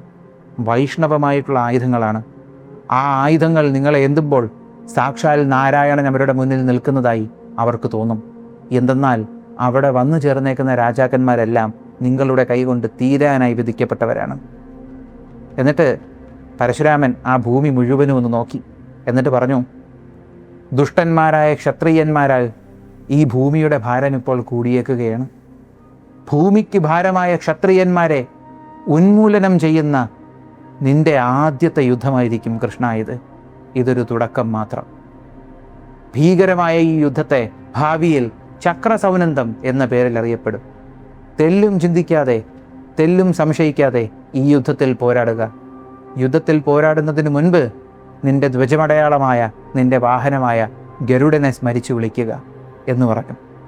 എന്നിട്ട് പറഞ്ഞു, യുദ്ധം നടക്കുന്നതിനിടയിൽ എന്നെ ഒന്ന് സ്മരിക്കുക കൃഷ്ണ, വിജയം നിങ്ങൾക്ക് സുനിശ്ചിതമായിരിക്കും എന്ന് പറഞ്ഞ് പരശുരാമൻ മുന്നോട്ടേക്ക് നടക്കാനിടങ്ങി. എന്നിട്ട് പതുക്കെ ഒന്ന് തിരിഞ്ഞു. എന്നിട്ട് വീണ്ടും പറഞ്ഞു, ഭൂമിക്ക് ഭാരമായി ജീവിക്കുന്ന ക്ഷത്രിയന്മാരെ ഉന്മൂലനം ചെയ്യാൻ പോകുന്ന നിന്റെ ആദ്യത്തെ യുദ്ധമാണിതെന്ന് ഞാൻ പറഞ്ഞല്ലോ. ഇതിനുശേഷം വീണ്ടും ഭീകരമായ ഒരു യുദ്ധത്തിൽ നീ പങ്കെടുക്കും. ആ യുദ്ധത്തിൽ വൻ വിനാശങ്ങളുണ്ടാവും. ഭൂമിക്ക് ഭാരമായ ക്ഷത്രിയന്മാരെല്ലാം വധിക്കപ്പെടുകയും ചെയ്യും. പിൽക്കാലത്തിൽ ആ യുദ്ധത്തെ ഭാരതയുദ്ധം എന്ന പേരിൽ അറിയപ്പെടുകയും ചെയ്യും. ഇത്രയും പറഞ്ഞ് പരശുരാമനും ബലരാമനും ശ്രീകൃഷ്ണനും അവിടെ നിന്ന് ഒരുമിച്ച് യാത്ര തിരിച്ചു. പറഞ്ഞ റൂട്ടിൽ തന്നെ ഇവിടെ സഞ്ചരിച്ചു. ഒരു പോയിലെത്തിയപ്പോൾ പരശുരാമൻ പറഞ്ഞ്, ഇവിടെ നിന്ന് ഇനി അങ്ങോട്ടുള്ള യാത്ര നിങ്ങളുടേതാണ്, പോയി വിജയിച്ചു വരൂ, ഇതൊരു തുടക്കം മാത്രം എന്ന് പറഞ്ഞു. എന്നിട്ട് പരശുരാമൻ ഒരു ദിശയിലേക്ക് പോയി. അങ്ങനെ രാമകൃഷ്ണന്മാർ ഈ ഗോമന്ത പർവ്വതത്തിലേക്കെത്തി. ഇവർ ഗോമന്ത പർവ്വതത്തിലേക്ക് കയറി. എന്നിട്ട് രണ്ടുപേരും തടാകത്തിലിറങ്ങി ഒന്ന് കുളിച്ച് ഫ്രഷായി. എന്നിട്ട് അത്രയും നാളും ധരിച്ചിരുന്ന അവരുടെ വസ്ത്രം ഊരി മാറ്റിയിട്ട് തങ്ങളുടെ സഞ്ചിയിലുണ്ടായിരുന്ന അവരുടെ സ്വന്തം വസ്ത്രം, കൃഷ്ണൻ തൻ്റെ എന്താ പറയുക, സൂര്യാസ്തമയ സമയത്തുള്ള ആ ഒരു മഞ്ഞ നിറമുണ്ടല്ലോ, പീതാംബരം, ആ പീതാംബരം എടുത്ത് കൃഷ്ണൻ ഉടുത്തു. അരയിൽ ശക്തമായ കച്ച കെട്ടി അലങ്കാരങ്ങളെല്ലാം അണിഞ്ഞ് കൃഷ്ണൻ അവിടെ തയ്യാറായി നിന്നു. ബലരാമൻ എന്നിട്ട് കുളിച്ച് വന്നിട്ട് തൻ്റെ കരിനീല നിറത്തിലുള്ള പട്ടുവസ്ത്രം എടുത്തുടുത്തു, കച്ച മുറുക്കി, തൻ്റെ അലങ്കാരങ്ങൾ വിട്ടു, വനമാല ധരിച്ചു. എന്നിട്ട് ഇവർ യുദ്ധത്തിന് സജ്ജമായി അവിടെ ഒരു മരത്തിന് കീഴിൽ ഇങ്ങനെ വിശ്രമിക്കുകയാണ്. അപ്പോൾ ഇവർ രണ്ടുപേരും അവിടെ പോയി ഇങ്ങനെ ഓരോന്നിങ്ങനെ സംസാരിച്ചുകൊണ്ടിരുന്നപ്പോഴത്തേക്കും പെട്ടെന്ന് ഇവരിയ്ക്കുന്ന സ്ഥലത്തൊരു വലിയ ചിറകടി ശബ്ദവും കേട്ടു. ഒരു വലിയ നിഴലിങ്ങനെ പറന്നു പോകുന്നതും കണ്ടു. കൃഷ്ണൻ പൊങ്ങി നോക്കിയപ്പോഴത്തേക്കും ഗരുഡനാണ്. ഗരുഡൻ്റെ കഴുത്തിലായിട്ട് സൂര്യനെ തൂക്കിയിട്ടേക്കുന്നത് പോലെ എന്തോ ഒന്ന്. കൃഷ്ണനും ബലരാമനും എണീച്ച് ഗരുഡനെ ഇങ്ങനെ നോക്കി നിന്നു. ഗരുഡൻ ഇങ്ങനെ പറന്നു വന്ന് ഇറങ്ങിയപ്പോൾ കൃഷ്ണന് മനസ്സിലായി അത് തൻ്റെ സൂര്യസ്പർദ്ധ കിരീടമായിരുന്നു എന്ന്. അങ്ങനെ ഗരുഡൻ ശ്രീകൃഷ്ണനെ വണങ്ങി, പൂർണ്ണനാരായണനാണല്ലോ, ശ്രീകൃഷ്ണനെ വണങ്ങിയിട്ട് ഈ കിരീടം ശ്രീകൃഷ്ണൻ്റെ കയ്യിൽ കൊടുത്തു. ഈ സമയം അവിടെ ജരാസന്ധൻ്റെ സൈന്യമെത്തിയ ശബ്ദം കേട്ടു. ശബ്ദം കേട്ട ഉടനെ തന്നെ കൃഷ്ണൻ ഈ സൂര്യസ്പർദ്ധ കിരീടം എടുത്തങ്ങ് തലയിൽ വെച്ചു. അപ്പം പൂർണ്ണമായും ഒരു തേജസ് കൃഷ്ണന് ചുറ്റുമുണ്ടായി. അതേസമയം ബലഭദ്രനും തൻ്റെ കിരീടം എടുത്തങ്ങ് തലയിൽ വെച്ചു. അപ്പോൾ ബലഭദ്രൻ്റെ ദേഹത്തും ഒരു തേജസ് ഉണ്ടായി. അങ്ങനെ കിരീടങ്ങൾ അണിഞ്ഞ് ഈ വസ്ത്രങ്ങളെല്ലാം അണിഞ്ഞ് ഇവർ നിന്ന സമയത്ത് അവിടെ നിന്നുകൊണ്ട് ജരാസന്ധൻ്റെ യുദ്ധകാഹള വിളിയും അതുപോലെ ഭീഷണിയുടെ സ്വരങ്ങളും ഒക്കെ കേട്ടു. എന്നിട്ട് ജരാസന്ധൻ തൻ്റെ സൈന്യത്തോട് പറഞ്ഞു, ഗോമന്ത പർവ്വതത്തെ ചുറ്റി വളയാൻ പറഞ്ഞു. എന്നിട്ട് ഗോമന്ത പർവ്വതത്തിന് കീഴിലായി ശക്തമായി പ്രഹരിച്ചു തുടങ്ങാൻ പറഞ്ഞു. അവിടെ നിന്നുകൊണ്ട് വീണ്ടും ജരാസന്ധൻ ഉറക്കെ വിളിക്കുന്നുണ്ട്, ഭീഷണികൾ മുഴക്കുന്നുണ്ട്. എന്നിട്ട് ജരാസന്ധൻ പറഞ്ഞു, ഒന്നും വെച്ച് താമസിപ്പിക്കേണ്ട, എല്ലാവരും മല കയറ്, മല കയറിപ്പോയി അവരെ രണ്ടുപേരെയും നമുക്ക് അവിടെ ഇട്ട് തീർക്കാം എന്ന് പറഞ്ഞു. അങ്ങനെ മല കയറാൻ ഒരുങ്ങിയപ്പോൾ ചേതി രാജാവ് അവിടെ നിന്നുകൊണ്ട് ചോദിച്ചു, നമ്മുടെ സൈന്യവുമായിട്ട് വെറുതെ മല കയറാൻ പറയുന്നു, മല കയറിയിട്ട് എന്ത് കാണിക്കാനാണെന്ന് ചേതി രാജാവ് ചോദിച്ചു. മാത്രമല്ല യുദ്ധം ചെയ്യുവാനായിട്ട് മല കയറുമ്പോൾ തന്നെ നമ്മുടെ സൈനികരുടെ പകുതി ശക്തി ചോർന്നു പോകുന്നതാണ്. ഇതൊരിക്കലും നമുക്ക് അനുകൂലമായിട്ടുള്ള ഒരു യുദ്ധതന്ത്രമായിട്ട് എനിക്ക് തോന്നുന്നില്ല. അതിന് പകരമായി നമ്മൾ ചെയ്യേണ്ടത് ഈ കാടിനങ്ങ് തീ വയ്ക്കുക, ഈ മലയ്ക്കങ്ങ് തീ വയ്ക്കുക, മലയ്ക്ക് തീ വെച്ചിട്ട് നമ്മൾ ചുറ്റിനും കാത്തിരിക്കുക. അവിടെ ഭക്ഷണവും വിറകും വെള്ളവും എല്ലാം തീരുന്ന സമയത്ത് മല കയറിയവർ താനെ മല ഇറങ്ങി വന്നോളും എന്ന് പറഞ്ഞു. അപ്പം ഈ ഒരു യുദ്ധതന്ത്രം എല്ലാവർക്കും ഇഷ്ടപ്പെട്ടു. സൈന്യാധിപൻ്റെ ബുദ്ധിയിലാണ് മിക്ക യുദ്ധങ്ങളും ജയിക്കുന്നതെന്നല്ലേ പറയുന്നേ. ചേതി രാജാവ് പറഞ്ഞതിലും കാര്യമുണ്ട്. നമുക്കൊരു കാര്യം ചെയ്യാം, ഇത് തന്നെ ചെയ്യാമെന്നും പറഞ്ഞ് ഇവരാ കാടിന് മുഴുവനും അങ്ങ് തീയിട്ട്. അങ്ങനെ കൃഷ്ണനും ബലരാമനും നോക്കി നിന്ന സമയം ഈ മലയിലങ്ങ് തീയാളിക്കത്തുക ഇവർ തീയിട്ടപ്പോൾ. ഇത് കണ്ടു നിന്ന ബലരാമൻ തൻ്റെ കൈമുഷ്ടി അങ്ങ് ഉരുട്ടി ദേഷ്യത്തിൽ കൈ ഉറച്ചു തുടങ്ങി. ബലരാമൻ്റെ ദേഹത്തെ പേശികളെല്ലാം ഇങ്ങനെ ഉരുണ്ട് കയറി, ഞരമ്പുകളെല്ലാം പിടച്ചു തുടങ്ങി. ക്രോധത്തോടുകൂടി ബലരാമൻ കൃഷ്ണനോട് പറഞ്ഞു, കണ്ണാ, നീ ഇത് കാണുന്നില്ലേ? നമ്മളെ വധിക്കണമെന്നൊരൊറ്റ ഉദ്ദേശത്തോടുകൂടി കാടിന് തീ വെച്ചേക്കുകയാണ്. അങ്ങോട്ടേക്ക് നോക്കൂ, അവിടെ പക്ഷികൾ നിലവിളിക്കുന്നു, മറ്റ് ജീവികൾ തീയെ ഭയന്ന് ഓടുന്നു. ഈ പാവപ്പെട്ട ജീവികളെ എല്ലാം നമ്മളെ രണ്ടുപേർക്ക് വേണ്ടി വധിക്കാനായിട്ട് ഇവർ തയ്യാറായിരിക്കുകയാണ്. എനിക്കിത് കണ്ട് ചുമ്മാ നിൽക്കാൻ പറ്റത്തില്ല. ഈ തീ അണയ്ക്കാനായിട്ട് എന്തെങ്കിലും നിനക്ക് ചെയ്യാൻ പറ്റുമെങ്കിൽ നീ ചെയ്യുക എന്നും പറഞ്ഞ് ബലരാമൻ ഈ മലയിൽ നിന്നെടുത്ത് ഒരൊറ്റ ചാട്ടം താഴോട്ട്. ഒരായുധവും ഇല്ല, മലയിൽ നിന്നെടുത്ത് താഴോട്ട് ഒരൊറ്റ ചാട്ടം. ഒരലർച്ച കേട്ട് രാജാക്കന്മാർ മുകളിലോട്ട് നോക്കിയപ്പോൾ ഒരു രൂപം ഇങ്ങനെ ചാടി വരെയാണ് മുകളിൽ നിന്ന്. ഈ സമയം കൃഷ്ണൻ അവിടെ നിന്നുകൊണ്ട് ചാടി മലമുകളിൽ ഒന്ന് ചവിട്ടി അമർത്തിയിട്ട് ചാടിപ്പൊങ്ങി. അപ്പോൾ കൃഷ്ണൻ ചവിട്ടി അമർത്തിയ ആ ശക്തിയുടെ ഇതിൽ മലയുടെ ഇടുക്കുകളിൽ നിന്ന് തകർന്ന് ജലപ്രവാഹം ഉണ്ടായി, പാറ പൊട്ടി വെള്ളം വന്നു എന്നാണ് പറയുന്നത്. കൃഷ്ണൻ ഇങ്ങനെ ചാടിയപ്പോൾ മലയിൽ നിന്നുണ്ടായ ജലപ്രവാഹത്തിൻ്റെ ആ ഒരു എഫക്റ്റിൽ ക്ഷണനേരം കൊണ്ടാണ് അവിടെ ആളിക്കത്തിയിരുന്ന തീകൾ അണഞ്ഞത്. ആളുകൾ നോക്കിയപ്പോൾ ആദ്യം ചാടിയ ആൾക്ക് പിന്നാലെ മറ്റൊരാളും ചാടുകയാണ് മറ്റൊരു ദിശയിലേക്ക്. വെള്ളം ഇങ്ങനെ ചുറ്റിനും ഇങ്ങനെ തെറിക്കുന്നുണ്ട്. അപ്പോൾ കാണാൻ പറ്റുന്നില്ല. ഇവരിങ്ങനെ നോക്കി നിന്നപ്പോൾ കരുനീല വസ്ത്രം ഉടുത്ത ബലരാമൻ, ഈ വെള്ളത്തിൽ കിരീടമൊക്കെ അണിഞ്ഞേക്കുന്ന ബലരാമൻ ഈ വെള്ളത്തിൽ കൂടെ ഇങ്ങനെ പാഞ്ഞു വന്ന് രാജാക്കന്മാരുടെ നടുക്ക് കൈമുഷ്ടി കൊണ്ട് ഭൂമിയിലൊരിടി ഇടിച്ച സമയം ചുറ്റിനും ഉണ്ടായിരുന്ന രാജാക്കന്മാർ നിലത്ത് വീണു. എന്നിട്ട് ബലരാമൻ ചാടി എണീച്ച് കൈമുഷ്ടി കൊണ്ട് ബോക്സിങ് അങ്ങ് തുടങ്ങി. കൈ കിട്ടുന്ന ആളുകളെ എല്ലാം ബലരാമൻ ഇടിച്ച് തകർക്കുക. തൂക്കി നിലത്തെറിയുന്നു, ഒരുത്തനെ എടുത്ത് കറക്കി മറ്റവൻ്റെ ദേഹത്തെറിയുന്നു, കുതിരയെ എടുത്തെറിയുന്നു, രഥം ഇടിച്ചു തകർക്കുന്നു. അങ്ങനെ മുന്നിലേക്ക് വരുന്ന ആളുകളെയെല്ലാം ബലരാമൻ മുഷ്ടി യുദ്ധത്തിൽ ഇങ്ങനെ കീഴ്പ്പെടുത്തിക്കൊണ്ടിരുന്ന സമയം കൃഷ്ണൻ അവിടെ അതിവേഗത്തിൽ മിന്നൽ വേഗത്തിൽ മല്ലനെ പോലെ നിന്ന് പോരാടുക. ആക്രമിക്കാൻ വരുന്നവരുടെ ആക്രമണത്തെ തടുക്കുന്നു. മിന്നൽ വേഗത്തിൽ നിന്ന് അവിടെ നിന്ന് ഒഴിഞ്ഞു മാറി കാലുകൊണ്ട് ചവിട്ടിയിടുന്നു. തൻ്റെ ഒരു ഭാഗത്തു നിന്ന് അടി വരുമ്പോൾ അവിടെ നിന്ന് ഒഴിഞ്ഞു മാറി കൃഷ്ണൻ ആ കൈയിലേക്ക് മുറുക്കെ പിടിച്ച് കറക്കി അവനെ കൊണ്ട് മറ്റൊരാളുടെ ദേഹത്തടിക്കുന്നു. അങ്ങനെ കൃഷ്ണനും ബലരാമനും അതിവേഗത്തിൽ അവിടെ നിന്ന് മുഷ്ടിയുദ്ധം നടത്തിക്കൊണ്ടിരുന്ന സമയം ഈ രാജാക്കന്മാരെല്ലാം ഇവർക്ക് നേരെ വീണ്ടും ആക്രമിക്കാൻ നിന്നു. ബലരാമനെ കൂട്ടിപ്പിടിക്കുമ്പോൾ ബലരാമൻ ആ ഭാഗത്ത് വെച്ച് ഒരു ഒറ്റ ഇടി കൊടുക്കുകയാണ്. ഇടിക്കുന്ന സമയത്ത് അവിടെയുള്ള അത്ര പേരും വന്ന് വീഴുന്നു. ഈ സമയം വീണ്ടും ആകാശത്തിൽ നിന്ന് എന്തോ ഊർജത്തിൻ്റെ തേജസ്സുകൾ ഇങ്ങനെ പാഞ്ഞു വരുന്ന ശബ്ദം അവർ കേട്ടു. ബും ബും ബും എന്നൊരു ശബ്ദം അതിങ്ങനെ പാഞ്ഞു വന്നുകൊണ്ടിരിക്കുകയാണ്. ഈ പാഞ്ഞു വന്നുകൊണ്ടിരുന്ന സമയം ബലരാമൻ്റെ കൈ പിടിച്ചു കെട്ടിയാൽ ബലരാമനെ എന്തെങ്കിലും ചെയ്യാൻ പറ്റുമെന്നും പറഞ്ഞ് ഈ രാജാക്കന്മാരും അതുപോലെ തന്നെ സൈനികരും എല്ലാവരും കൂടെ ബലരാമൻ്റെ മണ്ടയിൽ കൂടെ ഇങ്ങനെ ചുറ്റി നിന്ന് ഇങ്ങനെ പിടിച്ചിങ്ങനെ ബലരാമനെ അങ്ങ് നിർത്തി. ബലരാമൻ കുറേ എണ്ണത്തിനെ ചവിട്ടി കളയുന്നുണ്ട്. പക്ഷേ ഇവരെല്ലാവരും കൂടെ ബലരാമൻ്റെ മുകളിലോട്ട് ഇങ്ങനെ ചാടി വീണ സമയം ആകാശത്തു നിന്ന് വന്ന 2 ഊർജ്ജങ്ങൾ ഈ ആളുകൾ കൂടി നിൽക്കുന്നതിൻ്റെ ഇടയിലേക്ക് ഇങ്ങനെ കയറി. അടുത്ത നിമിഷം അവിടെ ഒരു പൊട്ടിത്തെറി. ബലരാമൻ കൈകൊണ്ട് ഇങ്ങനെ വീശയാണ്. ഒരു കയ്യിൽ കലപ്പ, മറ്റൊരു കയ്യിൽ ഈ ഒരു സൗനന്ദം എന്ന് പറയുന്ന മുസല. അങ്ങനെ ബലരാമനും സ്വയം ഒരു മനുഷ്യ കൊടുങ്കാറ്റിനെ പോലെ അവിടെ കലപ്പയും സൗനന്ദം എന്ന് പറയുന്ന മുസലവുമായിട്ട് ചുറ്റിത്തിരിഞ്ഞ് ആക്രമിക്കുകയാണ്. വരുന്ന ആളുകളെയെല്ലാം കുരുത്തെടുത്ത് വേറൊരു ദിശയിലേക്ക് എറിയുന്നു. ഒരു രഥത്തിൻ്റെ ചക്രത്തിൽ പിടിച്ച് വലിച്ചെടുത്തിട്ട് ആ രഥത്തോടു കൂടി കറക്കിയെടുത്ത് ഒരാളുടെ മണ്ടക്കടിക്കുന്നു. അങ്ങനെ ഗജസേനയെല്ലാം ഇടിച്ചു വീഴ്ത്തുകയാണ് ബലരാമൻ. ബലരാമന് നേരെ അസ്ത്രങ്ങൾ അയക്കുമ്പോഴത്തേക്കും ബലരാമൻ ഒഴിഞ്ഞു മാറി ഈ കലപ്പ ചുഴറ്റിയും മുസലൻ ചുഴറ്റിയും ഇരുമ്പുലൊക്കെയാണല്ലോ അതും കറക്കിയെല്ലാം ഈ അസ്ത്രങ്ങളെ തെറിപ്പിച്ച് കളയുന്നു. എന്നിട്ട് ഒരു സ്ഥലത്ത് നിന്ന് മറ്റൊരു സ്ഥലത്തേക്ക് ആയുധവുമായി ചാടുന്നു. ഓരോ സ്ഥലത്ത് ബലരാമൻ എങ്ങനെ ആക്രമിച്ചുകൊണ്ടിരുന്നപ്പോൾ ഒരു സ്ഥലത്ത് നിന്ന് മറ്റൊരു ഭാഗത്തേക്ക് ജരാസന്ധൻ നിൽക്കുന്ന ഭാഗത്തേക്ക് ബലരാമൻ ഈ കലപ്പയുമായി അവിടെ ഒന്ന് ഇടിച്ച സമയം അവിടെ ഉണ്ടായിരുന്ന ഒരു 7-8 രഥവും അങ്ങ് തകർന്നു വീണു. ഈ സമയത്ത് കൃഷ്ണൻ അവിടെ ഇങ്ങനെ പഞ്ച് ചെയ്തുകൊണ്ടിരുന്ന സമയത്ത് കൃഷ്ണന് നേരെയും ആളുകൾ ഒരുപാട് ആക്രമിക്കാൻ വരുന്നു. കൃഷ്ണൻ അതിവേഗത്തിൽ ഗുസ്തി മുറയിൽ തൂക്കിയടിക്കുകയാണ്. മല്ലയുദ്ധ മുറയിൽ തൂക്കിയടിച്ചുകൊണ്ടിരിക്കുകയാണ്. അവിടെ നിന്നുകൊണ്ട് കൈ കിട്ടുന്ന ഒന്നിനെയും വെറുതെ വിടാതെ കൃഷ്ണൻ കറങ്ങി തിരിഞ്ഞ് ആക്രമണങ്ങൾ നടത്തിക്കൊണ്ടിരിക്കുകയാണ്. ഈ സമയം ഈ ആയുധങ്ങൾ ഇങ്ങനെ ആകാശത്തുനിന്ന് വന്ന് വട്ടം വയ്ക്കുന്നത് കണ്ടുടഞ്ഞത് തന്നെ കൃഷ്ണൻ തന്നെ ആക്രമിക്കാൻ വന്ന ഒരുത്തനെ ഒരു പഞ്ച് കൊടുത്തിട്ട് അവൻ്റെ തുടയിൽ ചവിട്ടി പൊങ്ങി. എന്നിട്ട് അടുത്തവൻ്റെ തോളിൽ ചവിട്ടി പൊങ്ങി അവനെ ചവിട്ടി നിലത്തിട്ട് എന്നിട്ട് ഒരു രഥത്തിൻ്റെ മുകളിൽ ചവിട്ടി പൊങ്ങി ഒരു ആനയുടെ മുകളിൽ ചവിട്ടി പൊങ്ങി ഇങ്ങനെ ആകാശത്തോട്ട് പോയ സമയം കൃഷ്ണൻ്റെ ഒരു കയ്യിൽ ഗദ വന്നിരുന്നു, ഒരു കയ്യിൽ ചക്രം വന്നു. ആ ചക്രം കൃഷ്ണൻ ഇടുപ്പത്തോട്ട് വെച്ചു. അടുത്ത കയ്യിൽ ശാരംഗമെന്ന വില്ല് വന്നു. അടുത്ത നിമിഷം നന്ദകമെന്ന് പറയുന്ന കൃഷ്ണൻ്റെ വാള് പാഞ്ഞു വന്ന് കൃഷ്ണൻ്റെ അരയിലെ ഉറയിലേക്ക് കയറിയിരുന്നു.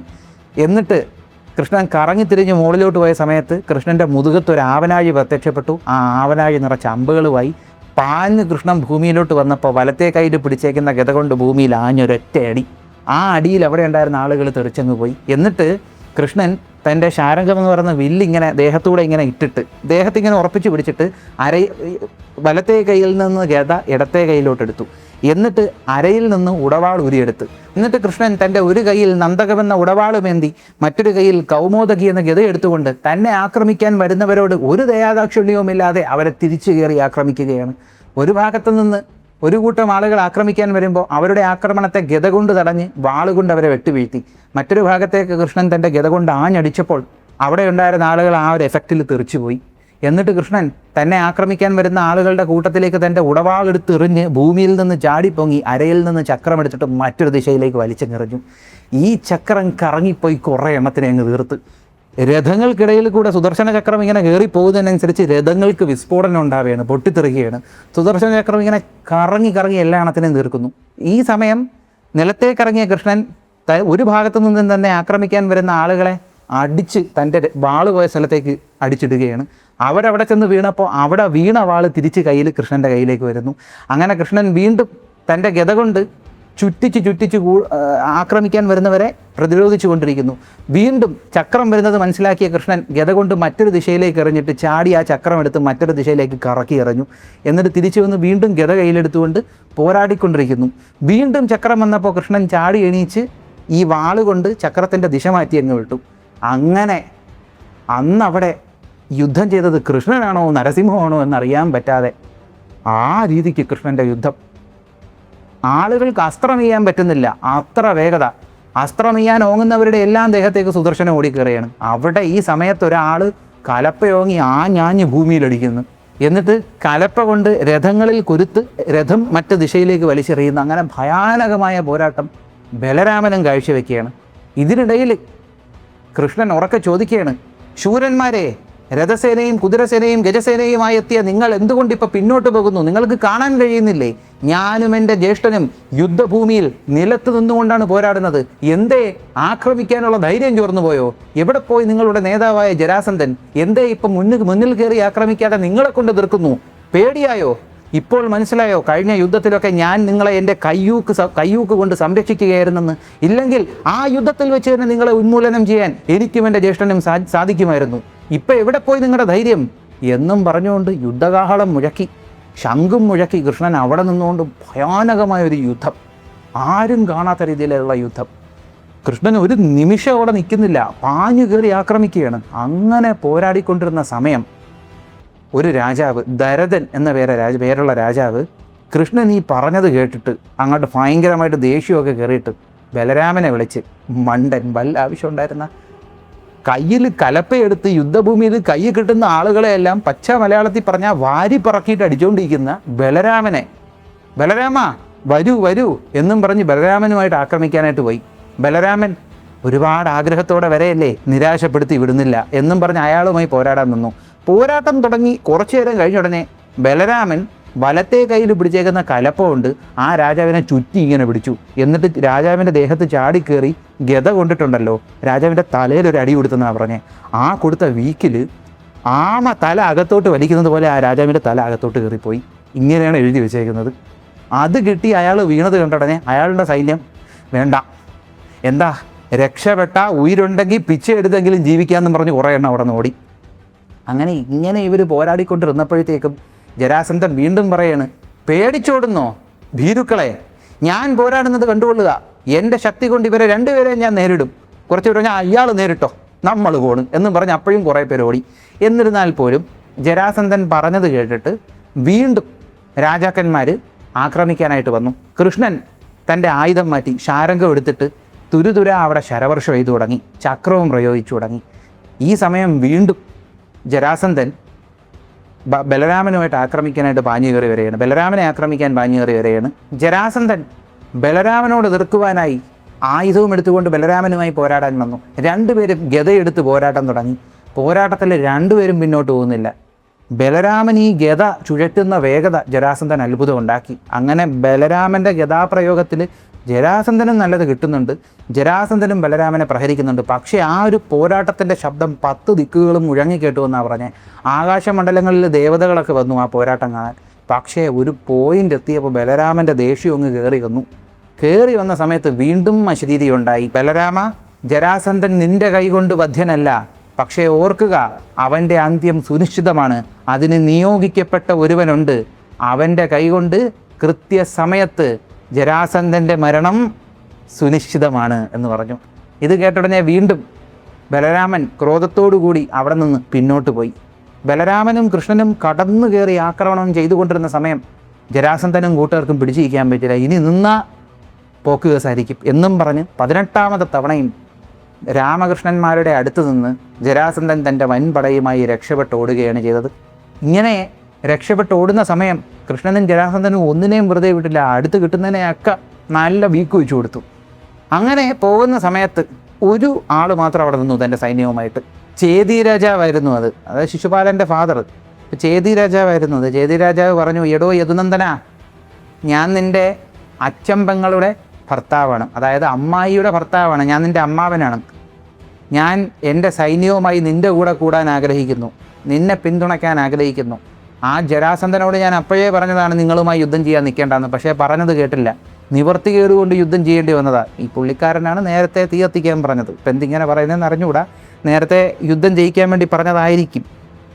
അപ്പോൾ അങ്ങനെ പറഞ്ഞു. അപ്പോൾ ഇത് കേട്ടuടനെ തന്നെ കൃഷ്ണൻ പറഞ്ഞു, ബന്ധുവായിട്ടുള്ള അങ്ങയുടെ മുഖതാവിൽ നിന്ന് ഇത്രയും നല്ല വാക്കുകൾ കേട്ടതിൽ ഒരുപാട് സന്തോഷം. അങ്ങ് നമ്മുടെ കൂടെ പോരുക, അങ്ങ് കൂടെയുള്ളത് നമുക്കൊരു വലിയ സന്തോഷം തന്നെയാണെന്നും പറഞ്ഞ് ഇവർ മധുരയിലേക്ക് യാത്ര തിരിച്ചു.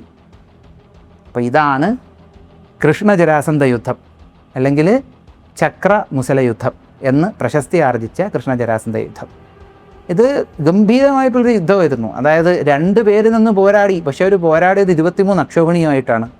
ആ 18 തവണ കൃഷ്ണനുമായിട്ട് ജരാസന്ധൻ പോരാടിയതിൽ 18 തവണയും രാമകൃഷ്ണന്മാർ ജരാസന്ധനെ തോൽപ്പിക്കുകയാണ് ചെയ്തിട്ടുള്ളത്. അപ്പോൾ ഇതാണ് കൃഷ്ണജരാസന്ധ യുദ്ധം. അപ്പോൾ ഈ ഒരു വീഡിയോ നിങ്ങൾക്ക് ഇഷ്ടമായെന്ന് വിശ്വസിക്കുന്നു. നിങ്ങളുടെ അഭിപ്രായങ്ങളൊന്ന് കമൻറ്റ് ചെയ്തേക്കുക.